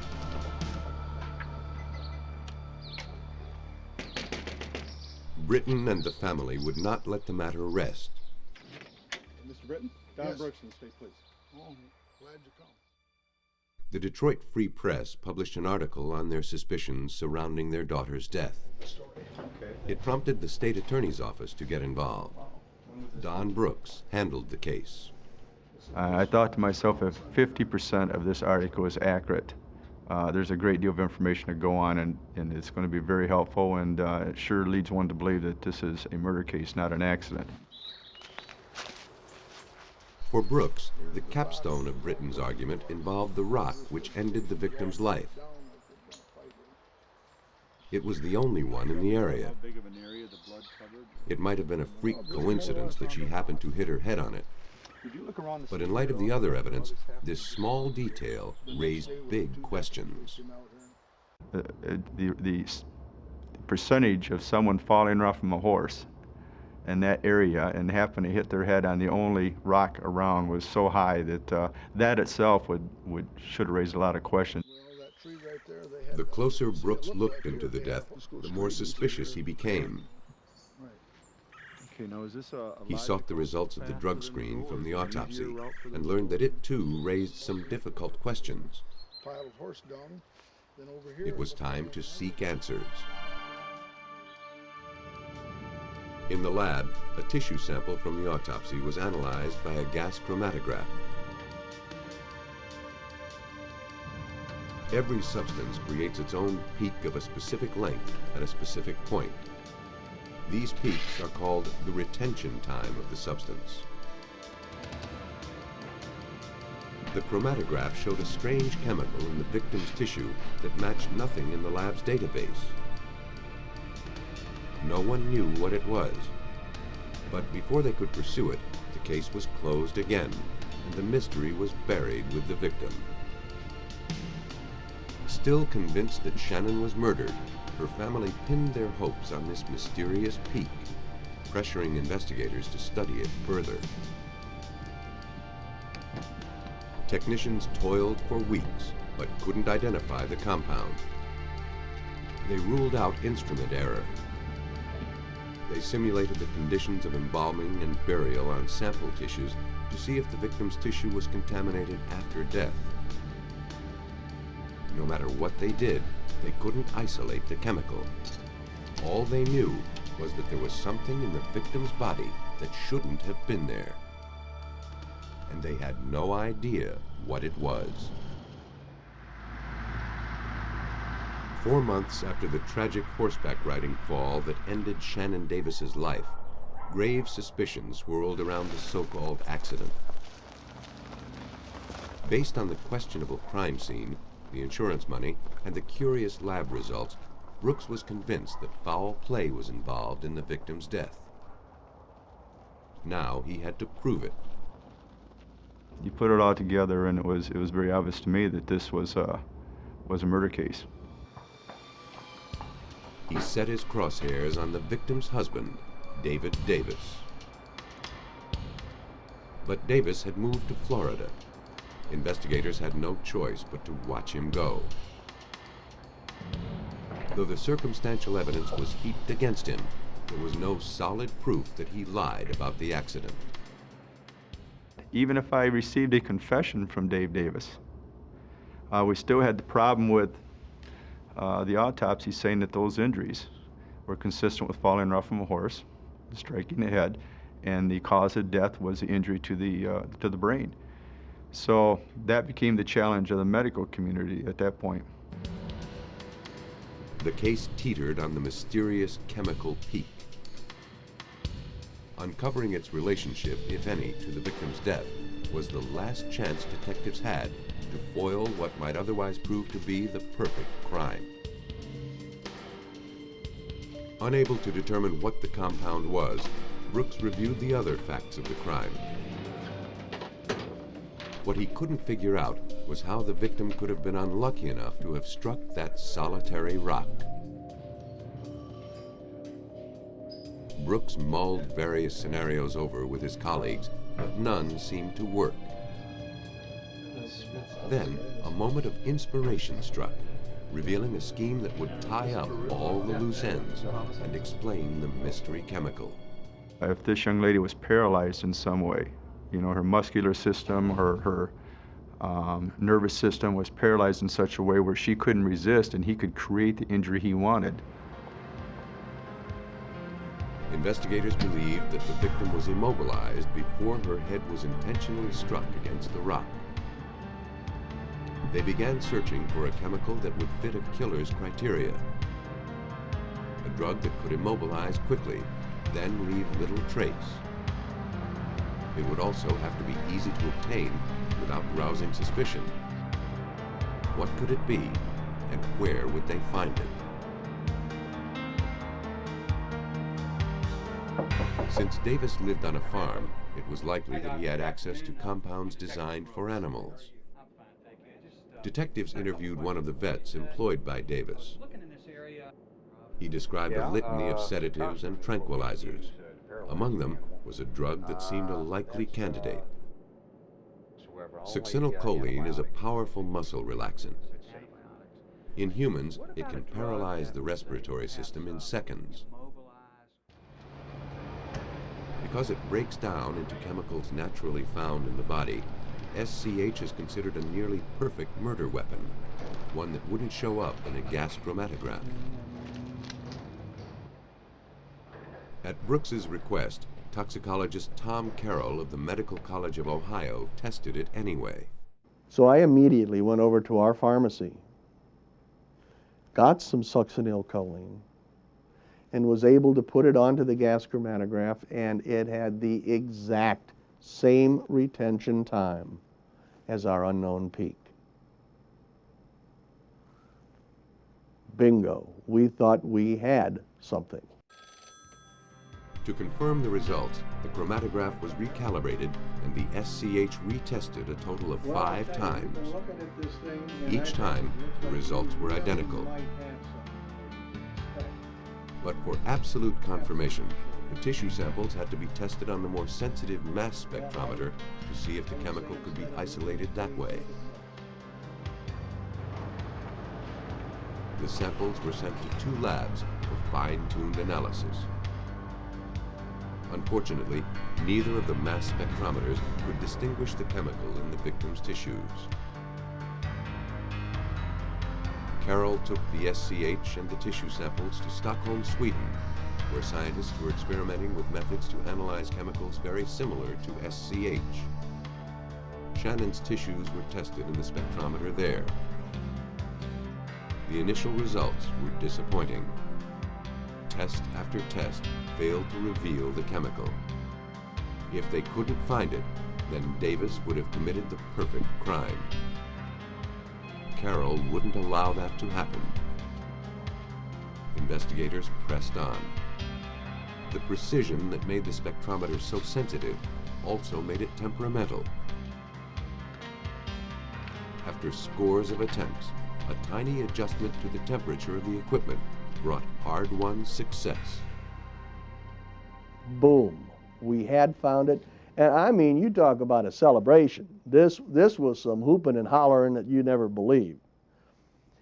From there on out, it was simply a matter of doing more extractions, getting all the data necessary.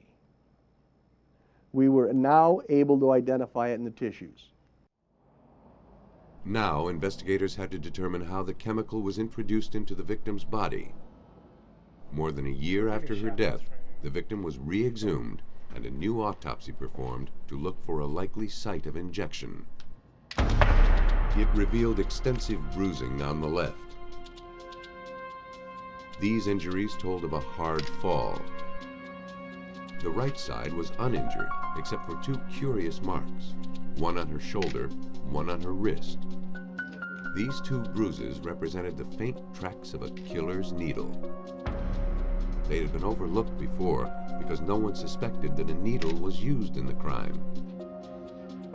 As investigators prepared their findings, they thought their long struggle was over.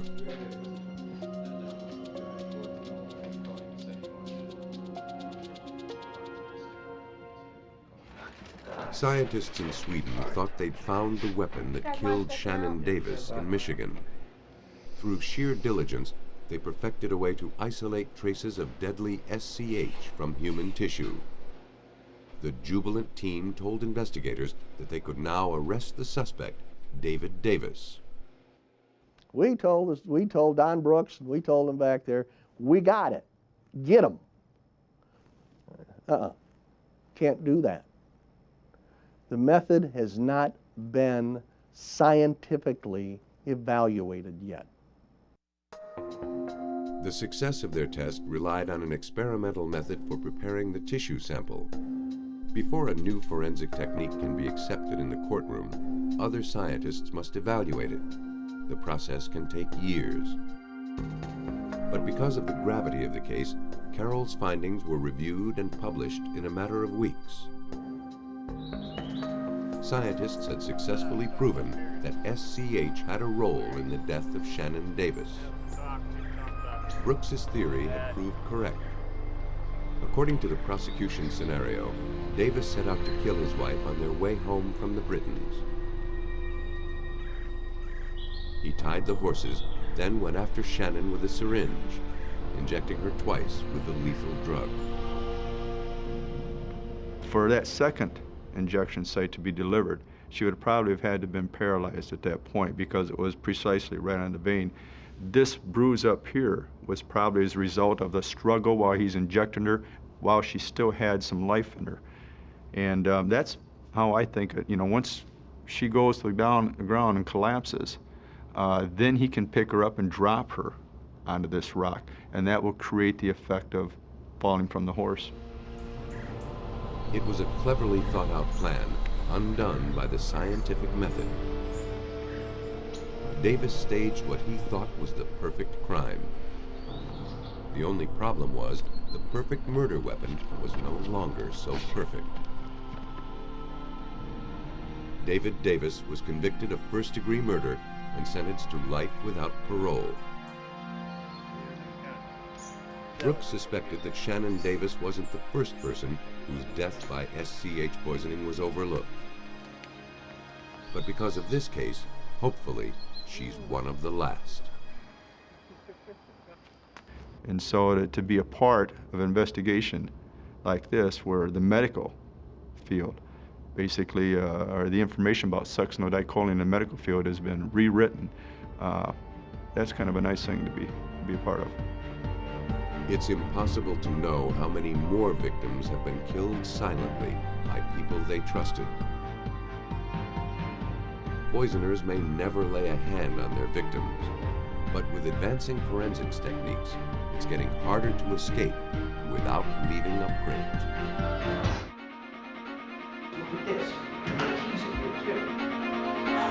When a wealthy family is murdered in their home, it looks like a professional hit, until investigators begin to suspect it was really the work of a gifted amateur. The investigation into the drowning death of a woman in Pennsylvania sends ripples out as far as North Carolina, where some dark secrets begin to surface.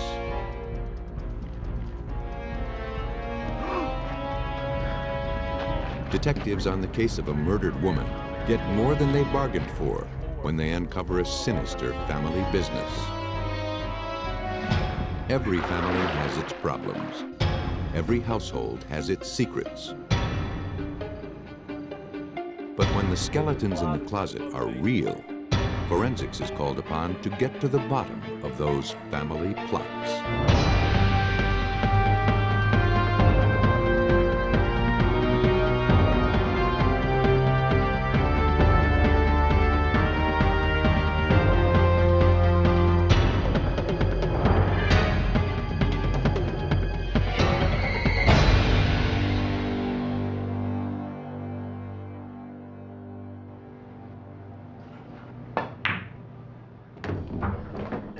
On Easter Sunday, 1992, the Ewell family was wrapping up a weekend getaway at their beach house.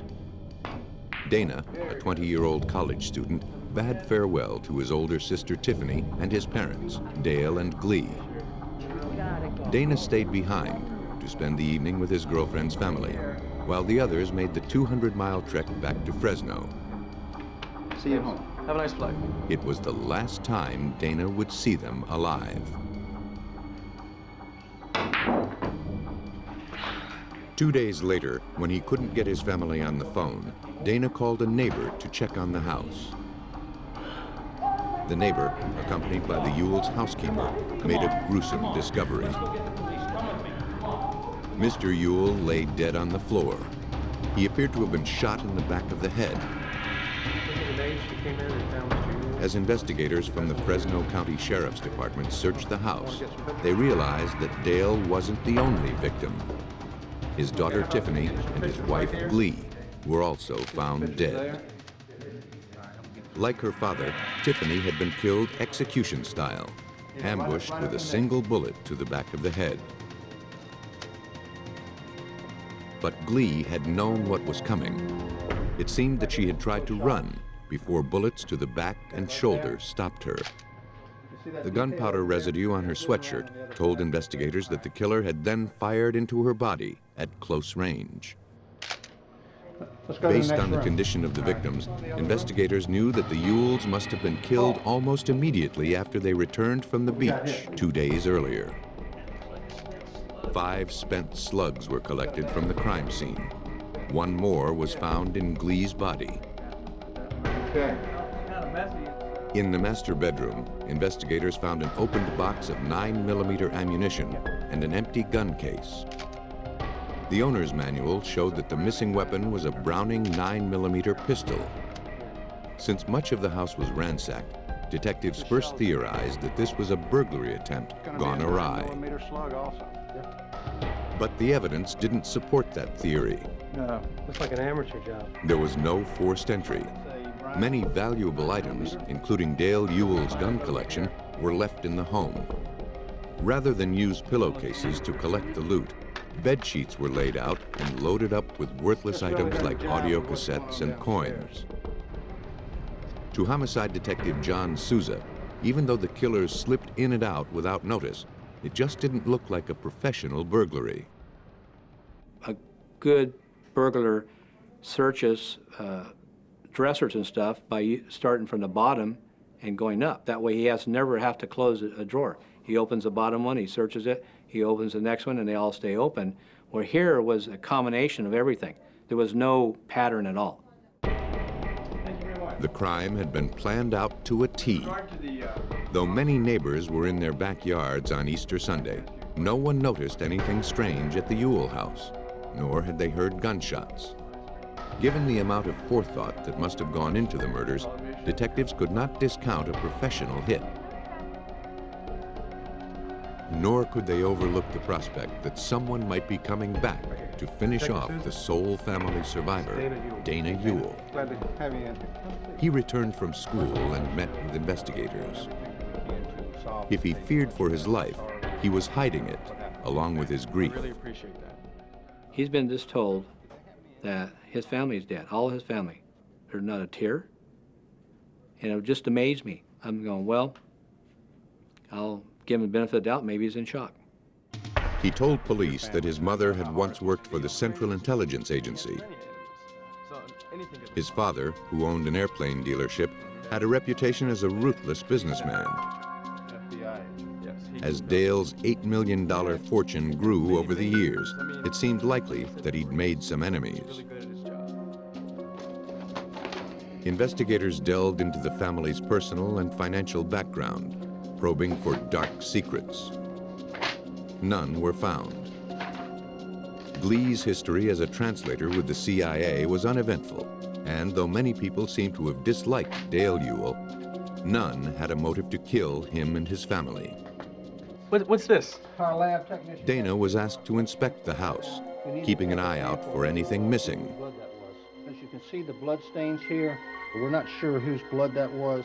Detectives noticed that he seemed unaffected by the blood-stained carpet. But he became indignant when he saw that investigators had damaged a light fixture. What happened here? Did your people do this? Immediately after the funeral, he started spending money. He lavished his girlfriend with expensive gifts and purchased a $130,000 plane for himself. It was suspicious behavior, but Dana had an alibi. During the murder, he said, he'd been 4 hours away with his girlfriend's family. The girl's father, an FBI agent, confirmed it. If you could take Dana stood to gain millions of dollars from his family's death, but his perfect alibi meant that he couldn't have been the shooter. Detectives hoped that forensics would help find out who was. But there was little to go on. No footprints or fingerprints. Even the shells had been removed. The only physical evidence was the 6 9mm bullets expended at the crime scene. All hope of solving the case rested in the hands of ballistics experts at the Fresno County Sheriff's Department. The crime lab determined that the bullets had come from the box of ammunition found in the victim's nightstand. Identical scratch patterns told investigators that all 6 bullets had been fired through the same barrel. But when these marks were compared with ones from a Browning pistol like the one stolen from the Ewell's house, investigators found an obvious discrepancy. The scratches that indicate rate of twist didn't match. Rate of twist is the distance it takes a bullet to complete a single rotation. The Browning has a rate of twist of 10 inches, but the murder bullets showed a 12-inch rate of twist. For criminalist Alan Boudreau, there was no mistaking the findings.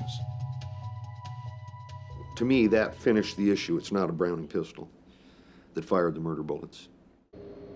But these weren't the only marks on the slugs. Each of the 6 bullets bore deep scratches. Boudreau was puzzled by these peculiar marks. I'd never really seen anything like that before, although I had about 24, 25 years experience. Enlargements of the bullet markings were sent to law enforcement labs throughout the country, but none was familiar with the etchings or the unusual rate of twist. 6 bullets had been fired, yet no one had heard shots. Unusual gun barrel marks had etched a mysterious signature onto the resulting slugs.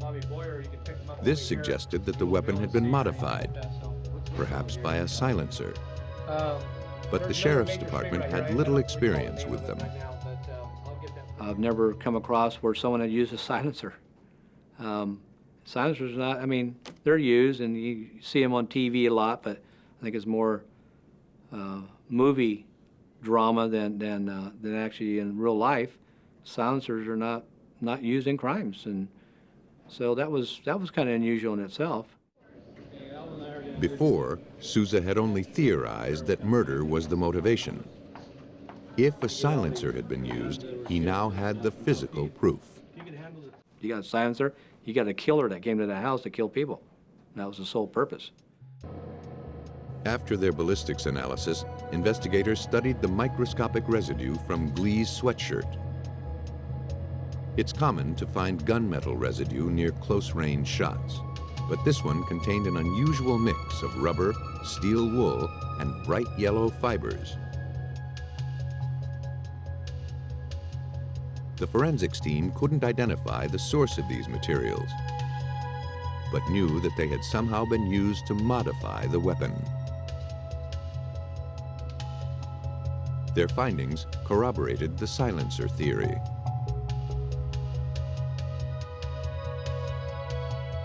They proved that on Easter night, someone had entered the Ewell home with a deadly agenda. He ransacked the house to make it look like a burglary and stole the victim's gun to throw detectives off track. But he had used ammunition he found in the home. And that meant the killer would have had to know there was a box of 9mm ammunition stashed in Dale Ewell's nightstand.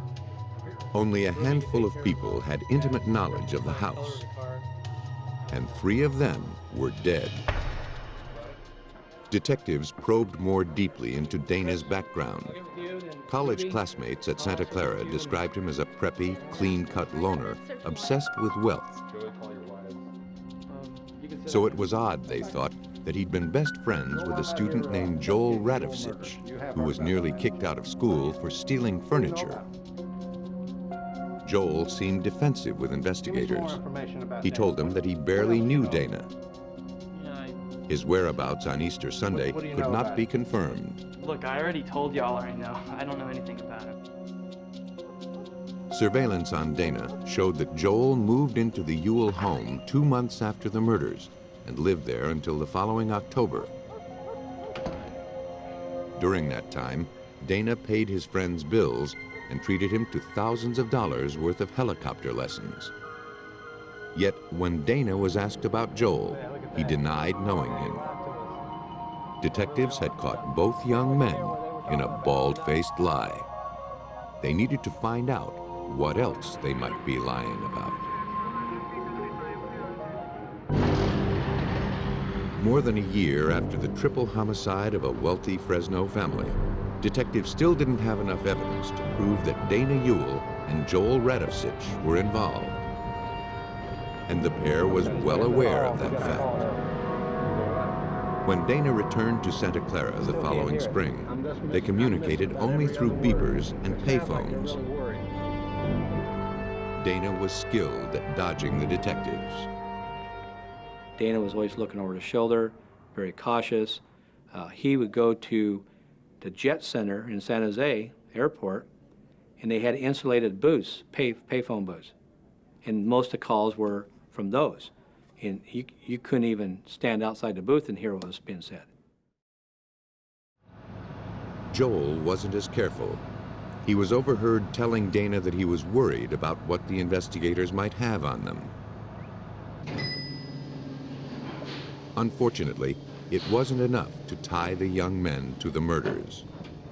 Investigators obtained a search warrant for a duplicate beeper so that they could monitor Joel's pages. Weeks passed without any suspicious calls.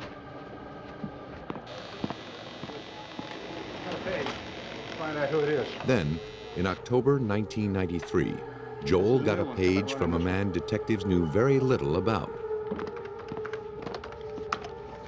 His name was Jack Ponce. Okay, there it is. He and Joel used to go target shooting together. Ponce admitted that just 11 days before the Ewell murders, he had purchased a Feather Industries 9mm semi-automatic rifle. He said he bought it to kill opossums. Detectives thought that was an odd choice of weapon, and when they asked to see it, Ponce said that the gun had been stolen.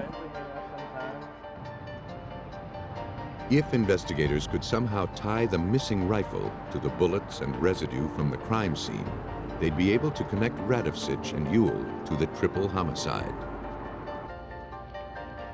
Ponce, realizing he was implicated in the murders, turned state's evidence. He admitted that he'd purchased the rifle for Joel. Days later, Joel told Ponce he'd killed the Ewells and asked him to dispose of the weapon. Ponce threw it away. The murder weapon was gone, but another piece of the puzzle fell into place when investigators learned that Dana had purchased a book on how to build a homemade silencer.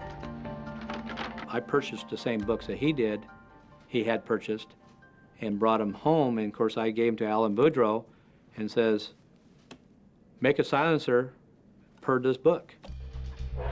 Boudreau built a silencer to the book's specifications. Among the materials were tennis balls and steel wool, consistent with the residue found on Glee Ewell's sweatshirt. But the real proof was in the firing. For that, they'd need the gun. After interviewing 90 firearms manufacturers worldwide, investigators discovered that the rare Feather Industries rifle is the only 9mm manufactured with a 12-inch rate of twist. Even though he didn't have Ponce's rifle, Boudreau could still perform tests on other weapons of the same model. He spent months tracking down 9mm Feathers with serial numbers close to the one registered to Ponce. The barrels of these guns would be nearly identical. Boudreau test-fired the weapons through sticky paper to trap any microscopic particles blown through the barrel.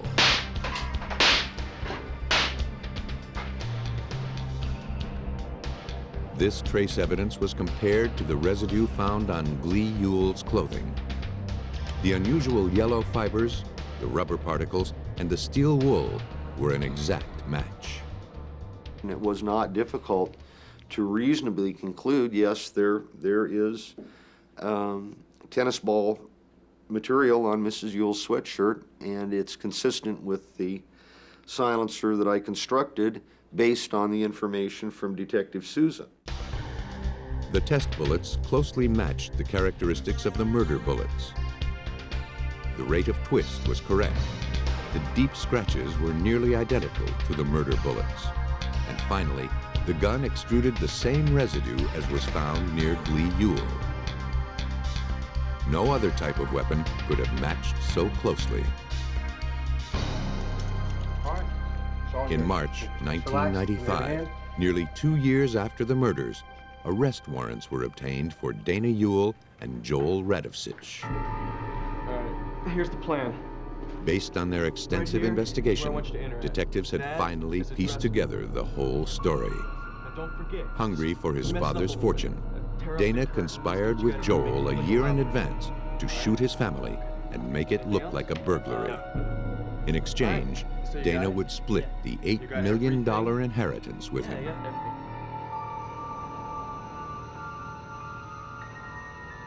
While Dana established his perfect alibi 200 miles away, Joel slipped into the Ewell home with a spare key. He shot Dana's sister and mother first, then waited for Dale. They'd figured that without the weapon, they couldn't be tied to the murders. But as cleverly as they'd planned, Dana and Joel's designs weren't bulletproof. Neither man ever confessed. In May of 1998, Ewell and Radovsich were found guilty of 3 counts of first-degree murder and sentenced to life in prison. In the Ewell case, creeping suspicions undermined a tight-lipped conspiracy. Elsewhere, a murder investigation was triggered by an innocent comment. Allegheny County 911, what's your On November 7th, 1994, police in Pennsylvania responded to a 911 call from a distraught man named Timothy Boskowski. Calm down, sir. Calm down. What's your address? Lee, we got a detail in Ross Township. It's a white female found in a hot tub. His wife, Mary Ann, had lost consciousness in the hot tub. He couldn't resuscitate her. Police arrived to see paramedics attempting to revive her. What happened this evening? Their efforts failed. Is she gonna be okay? I was inside, she was out here in the hot tub, and I saw her, and I just... Her heart stopped as she was rushed to the hospital.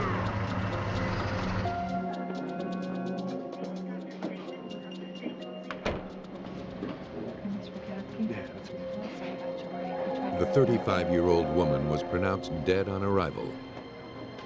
She had a .22 concentration of alcohol in her bloodstream. I'm sure you did, yeah, I do appreciate it. More than twice the legal limit for intoxication. Were you aware that my wife drank? Boskowski told the nurse that Mary Ann had been a heavy drinker and that he blamed the drowning on her alcoholism. Cut down some, and she just wouldn't.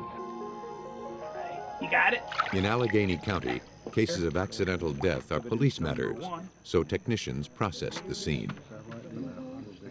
Investigators questioned Boskowski's parents, who'd been called over to babysit while Timothy was at the hospital. Okay, well, It's a shock. It's really a shock. Boskowski's father made the comment that this wasn't the first time their son had endured such a tragedy. His first wife, Elaine, had died 4 years earlier, nearly to the day. When Boskowski returned from the hospital, investigators were waiting for him. Boskowski described the incident.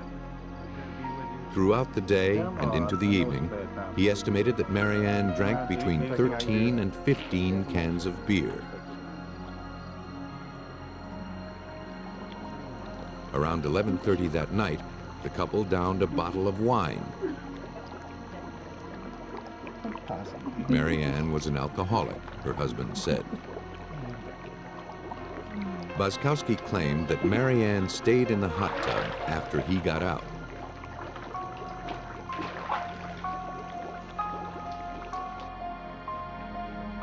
When he next saw her, he said, she was lying on her side in the water.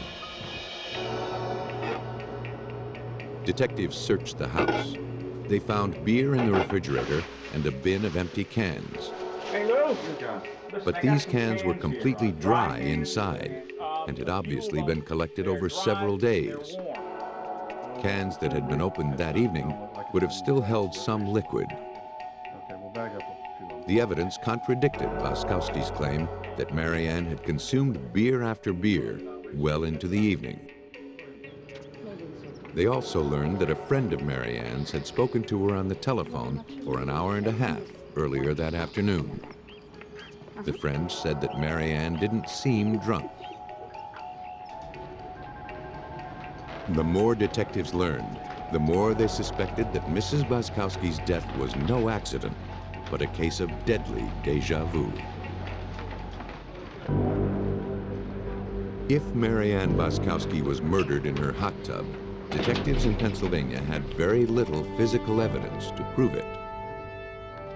There was no sign of violence found in or around the tub. All they really had were some conflicting statements. Timothy Boskowski agreed to go down to the police station for further questioning. To Detective Jimmy Svedek, his exacting account seemed staged. One of the things, he was so consistent with his times, too consistent. 10 to 1, I did this. Mary Ann did this at 8 minutes to 1. 5 after 1, I was putting on my shoes. In this interview with you this afternoon, is that okay? Yeah. While Boskowski was relating his story, detectives observed a scratch on his neck. Could you tell me how you got that? My wife and I went on a cruise, and They asked him to remove his shirt. Take a look at this? No. We may even want to take a picture of it. On his back, they saw a pattern of scratches. Thank you. Boskowski explained that he and Mary Ann had been on a cruise recently. While in the tub, he had asked her to scratch his sunburned back. Given the suspect's pale skin and the deep gouges, the explanation seemed implausible. Okay, that's some scratches there, Tim. These looked like marks from a struggle. When investigators questioned Boskowski about his first wife, his demeanor drastically changed. Married prior to this lady, is that true? No, I'd rather not discuss that at all, if that's all right. He cut the interview short and demanded a lawyer. Without enough information to detain him, he was free to go. Would like to discuss that. Investigators immediately contacted law enforcement in Greensboro, North Carolina, where Boskowski and his first wife had lived. They uncovered some uncanny similarities between the two Mrs. Boskowskis. Boskowski had met both wives, Mary Ann and Elaine, in church singles groups. You looked at this already? Yeah, I looked at it. All right. I thought she Yeah, she Both worked as religious school teachers. Yeah. They were the exact same weight. we had such a good time. Even more chilling were the similarities between their deaths.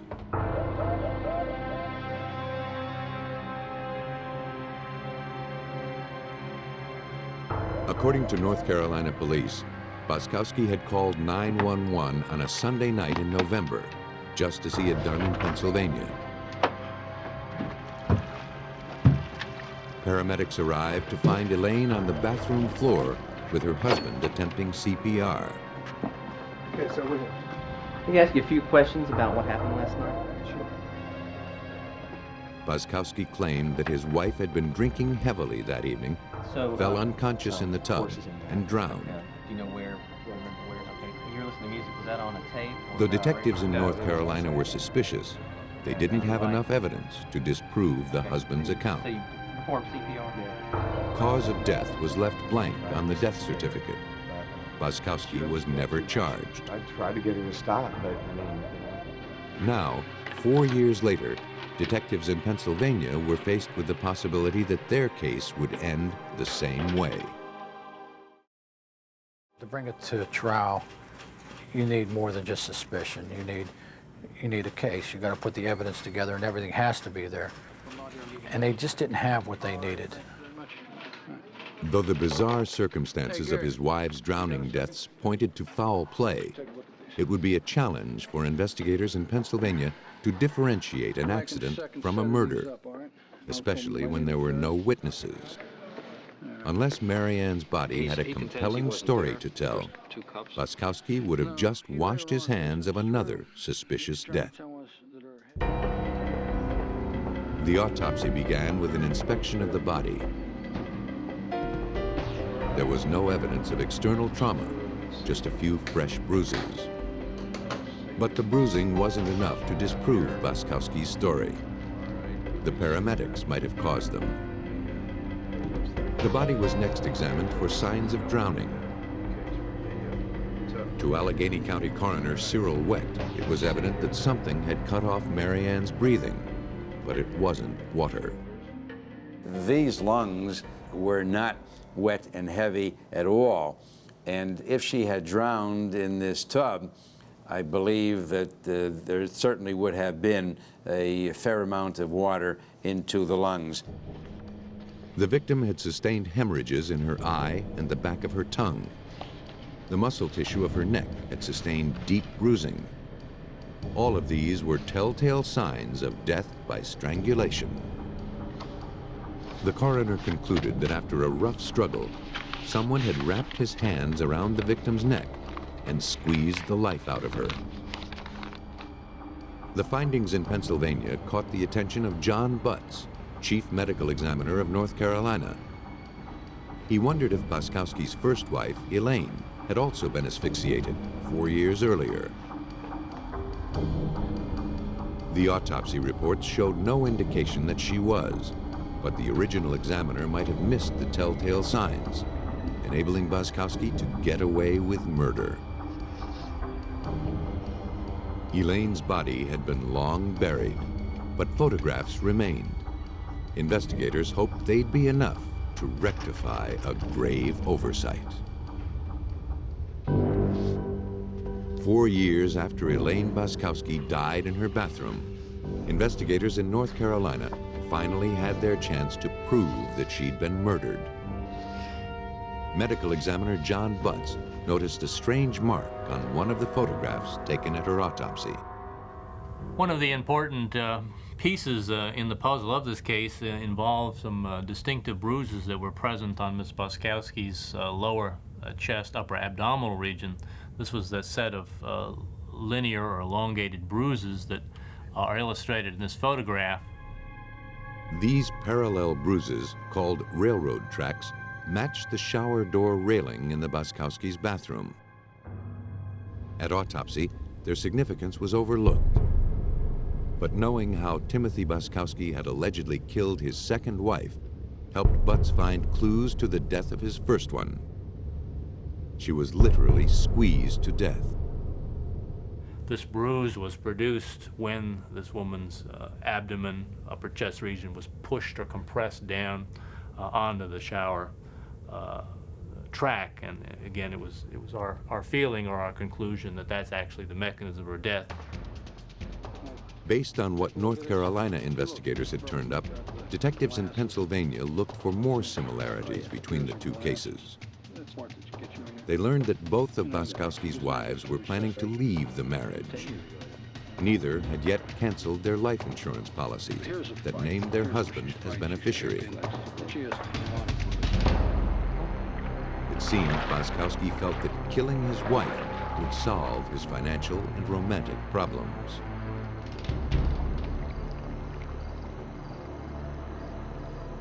When history began to repeat itself with Mary Ann, he resorted to a plan that worked in the past. Thanks to the astute work of investigators in North Carolina and Pennsylvania, the staged drowning of his second wife would be Boskowski's last. In 1996, he was convicted of the murder of Elaine. In 1999, he was sentenced to death for the murder of Mary Ann. Timothy Boskowski's murderous past eventually caught up with him.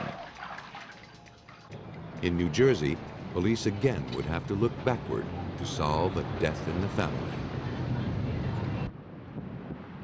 Early Saturday, March 4th, 1995, a jogger was having a run through East Side Park while most of Paterson, New Jersey still slept. One of its residents had apparently chosen to sleep practically on the jogging path. Hey, buddy, you all right? Only a pair of feet stuck out of the sleeping bag. The jogger wondered how the person could breathe and realized the occupant wasn't breathing at all. Police confirmed that the body in the bag was deceased. They interviewed the jogger and fanned out to look for evidence of a possible homicide. The victim was a young female, 18 to 24. She'd been beaten.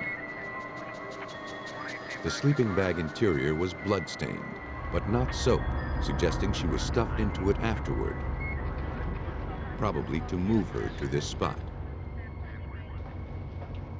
Detective Mike Cassari led the investigation. We knew it was a murder. We knew that wasn't the original scene. It was just that we were trying to figure out who did it, and that's where the whole thing started. Most every homicide investigation begins with the victim. In this case, she had no identity. The cause of death was blunt force trauma to the head. The medical examiner found no sign of sexual assault. The blood-stained portions of her clothes were carefully cut away, and the blood tested against the victim's own. If some of it didn't match, investigators hoped that it could be used against a suspected culprit. But all the stains matched the victim's blood. They found neither hide nor hair of any potential suspect. At the New Jersey State Identification Bureau, the victim's fingerprints were run through AFIS, the Automated Fingerprint Identification System. It compares prints from police files all over the country. Within hours, it found a match right in New Jersey. The victim was 18-year-old Tara Carter. Her prints were on file because she had once been arrested for shoplifting. Her parents had moved out of state, but police found her closest relative, her sister. They brought a photo of the victim. See if you see anybody you recognize. A friend came to help because she couldn't bring herself to look at it. Yeah, I recognize her. They made the ID. Now there was no doubt. Sure. Tara Carter was dead. Police learned that Tara said she was going to spend the weekend with her boyfriend. He went by the name Original. She didn't know his real name or where to find him. She also said that Tara had been living with a family friend, a widow named Celestine Payne, and her children. They might know more. Payne lived in a nearby neighborhood where she occasionally rented rooms in her house.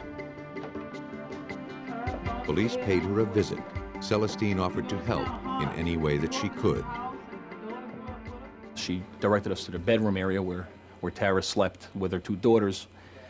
And myself and Detective Reyes looked around. You know, it's common to look for phone books or anything with possible you know, names of friends or anything, because we had nothing. We didn't have anything to go on to solve this crime at that point. Oh, no. Wendy, you can't take that. Tara Carter was treated like a member of Payne's family. She was the best friend of Celestine's daughter, Wendy, with whom she shared the room until Wendy moved to South Carolina. Got this carpet for Detectives looked in the closet where Tara kept her belongings. That's all I know. They found nothing to indicate she was in any kind of trouble with her mysterious boyfriend or with anyone else. When Payne could offer no new information about the victim's boyfriend, Original, police put the word out that they needed to speak with him. In the meantime, they looked for more information about the victim. Payne directed them to the basement, where more of Tara's things were stored. You know, I think Tara told me. I recall, yeah.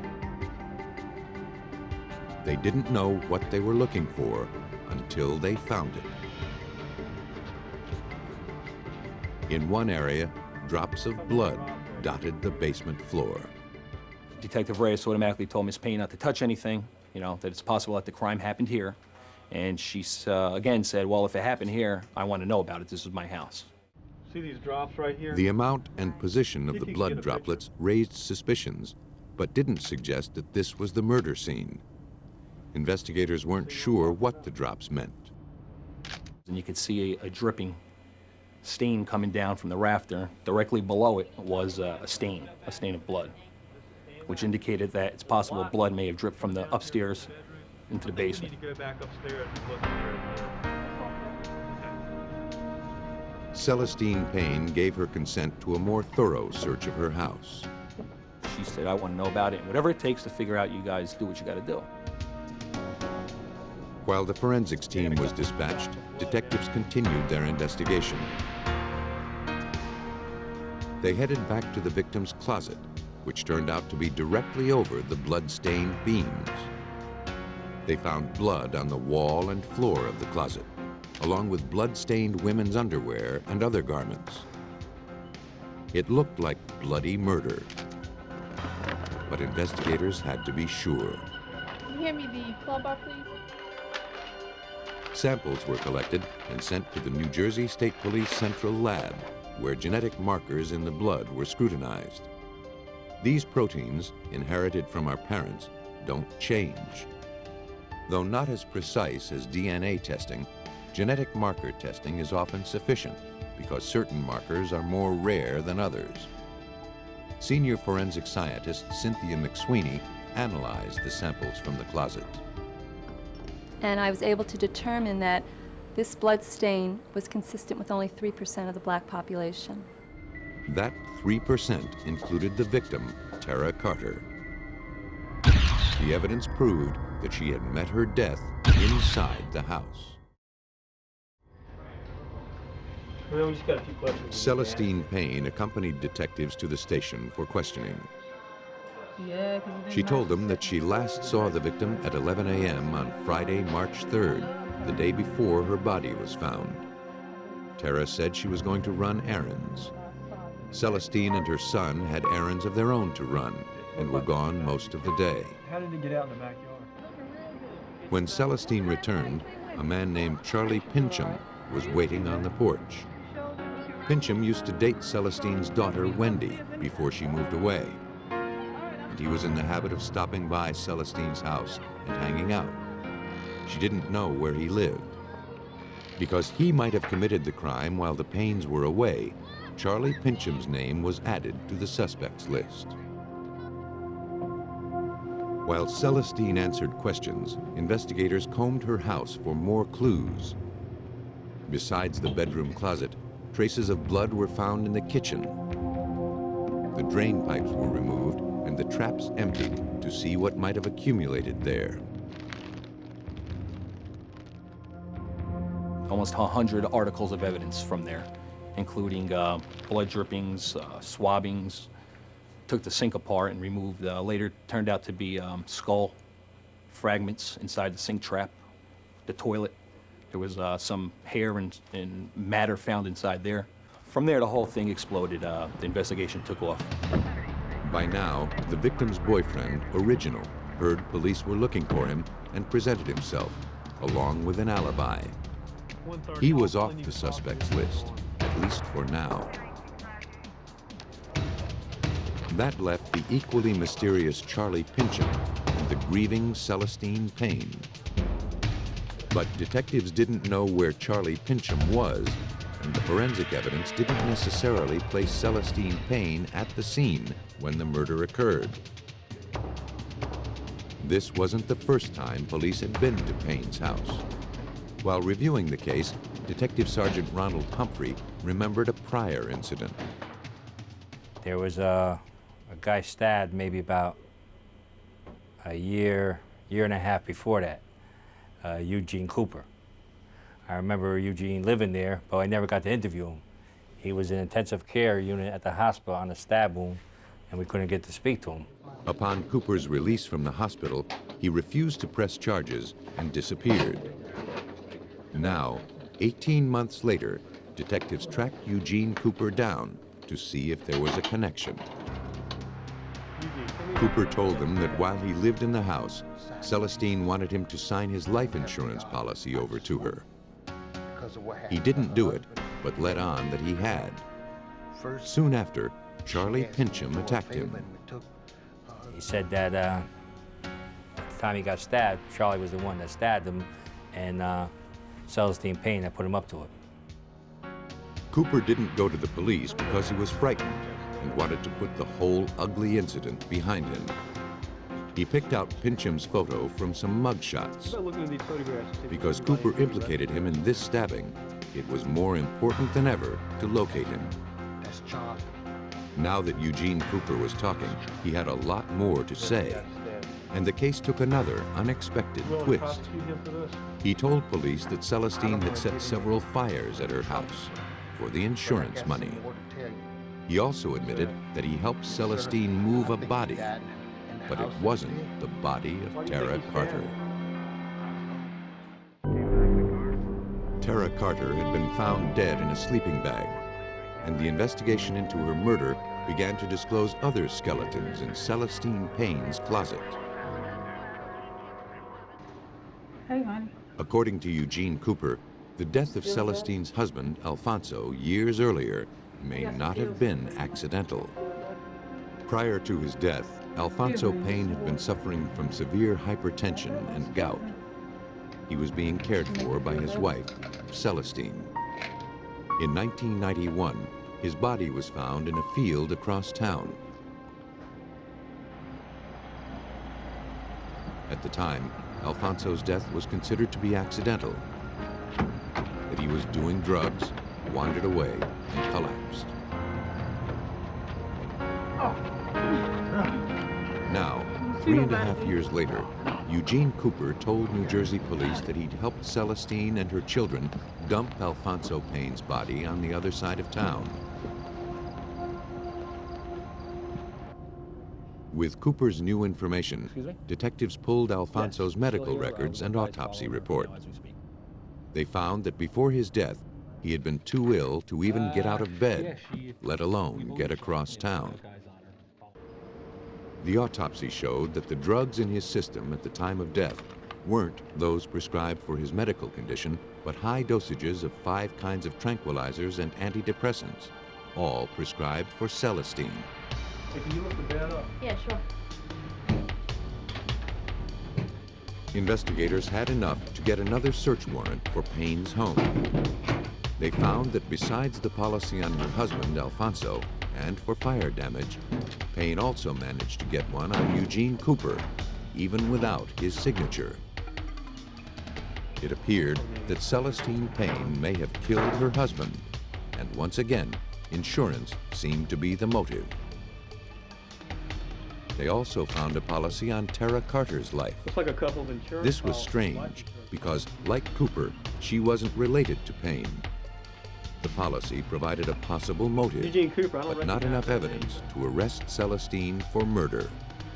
You have the right to talk to a lawyer and have him present with you while you're being By questioned. this time, Charlie Pincham had been found and arrested for stabbing Eugene Cooper.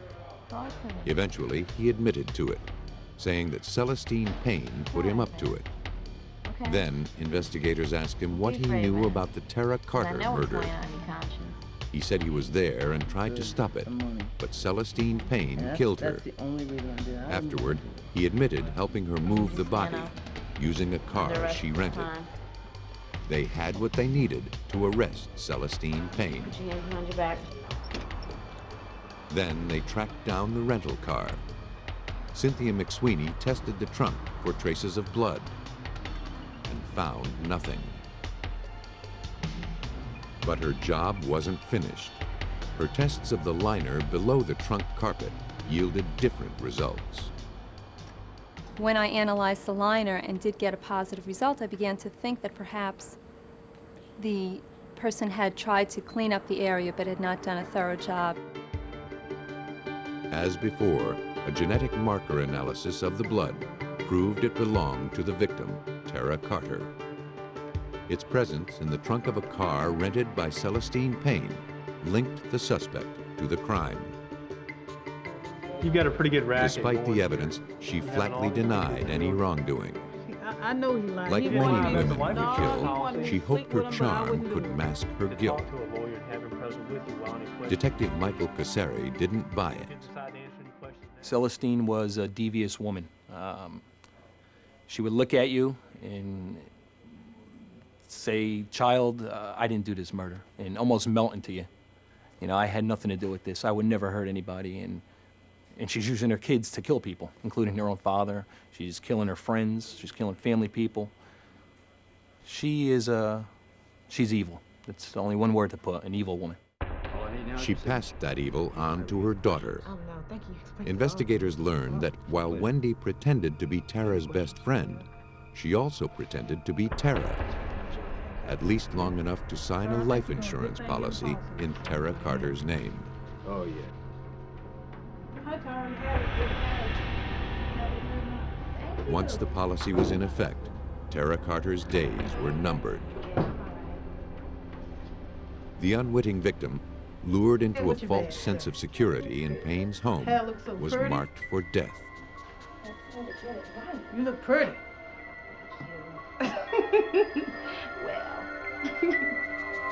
It came quickly. Pincham admitted using a crowbar.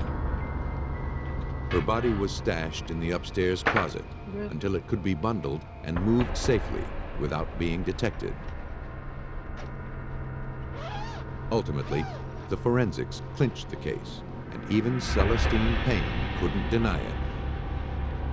The bloodstains, the financial motive, and the opportunity all pointed to Payne, her daughter Wendy, and Charlie Pincham. When faced with the evidence, they plea bargained. Celestine Payne and Charlie Pincham received life, and Wendy Payne received 28 years. To solve some homicides, investigators need look no further than the victim's own home. But just because a suspect is a relative doesn't mean the case will be solved with relative ease. A killer in the home will take greater care to cover his tracks. It's up to forensics to make sure that deadly secrets don't stay buried in family plots.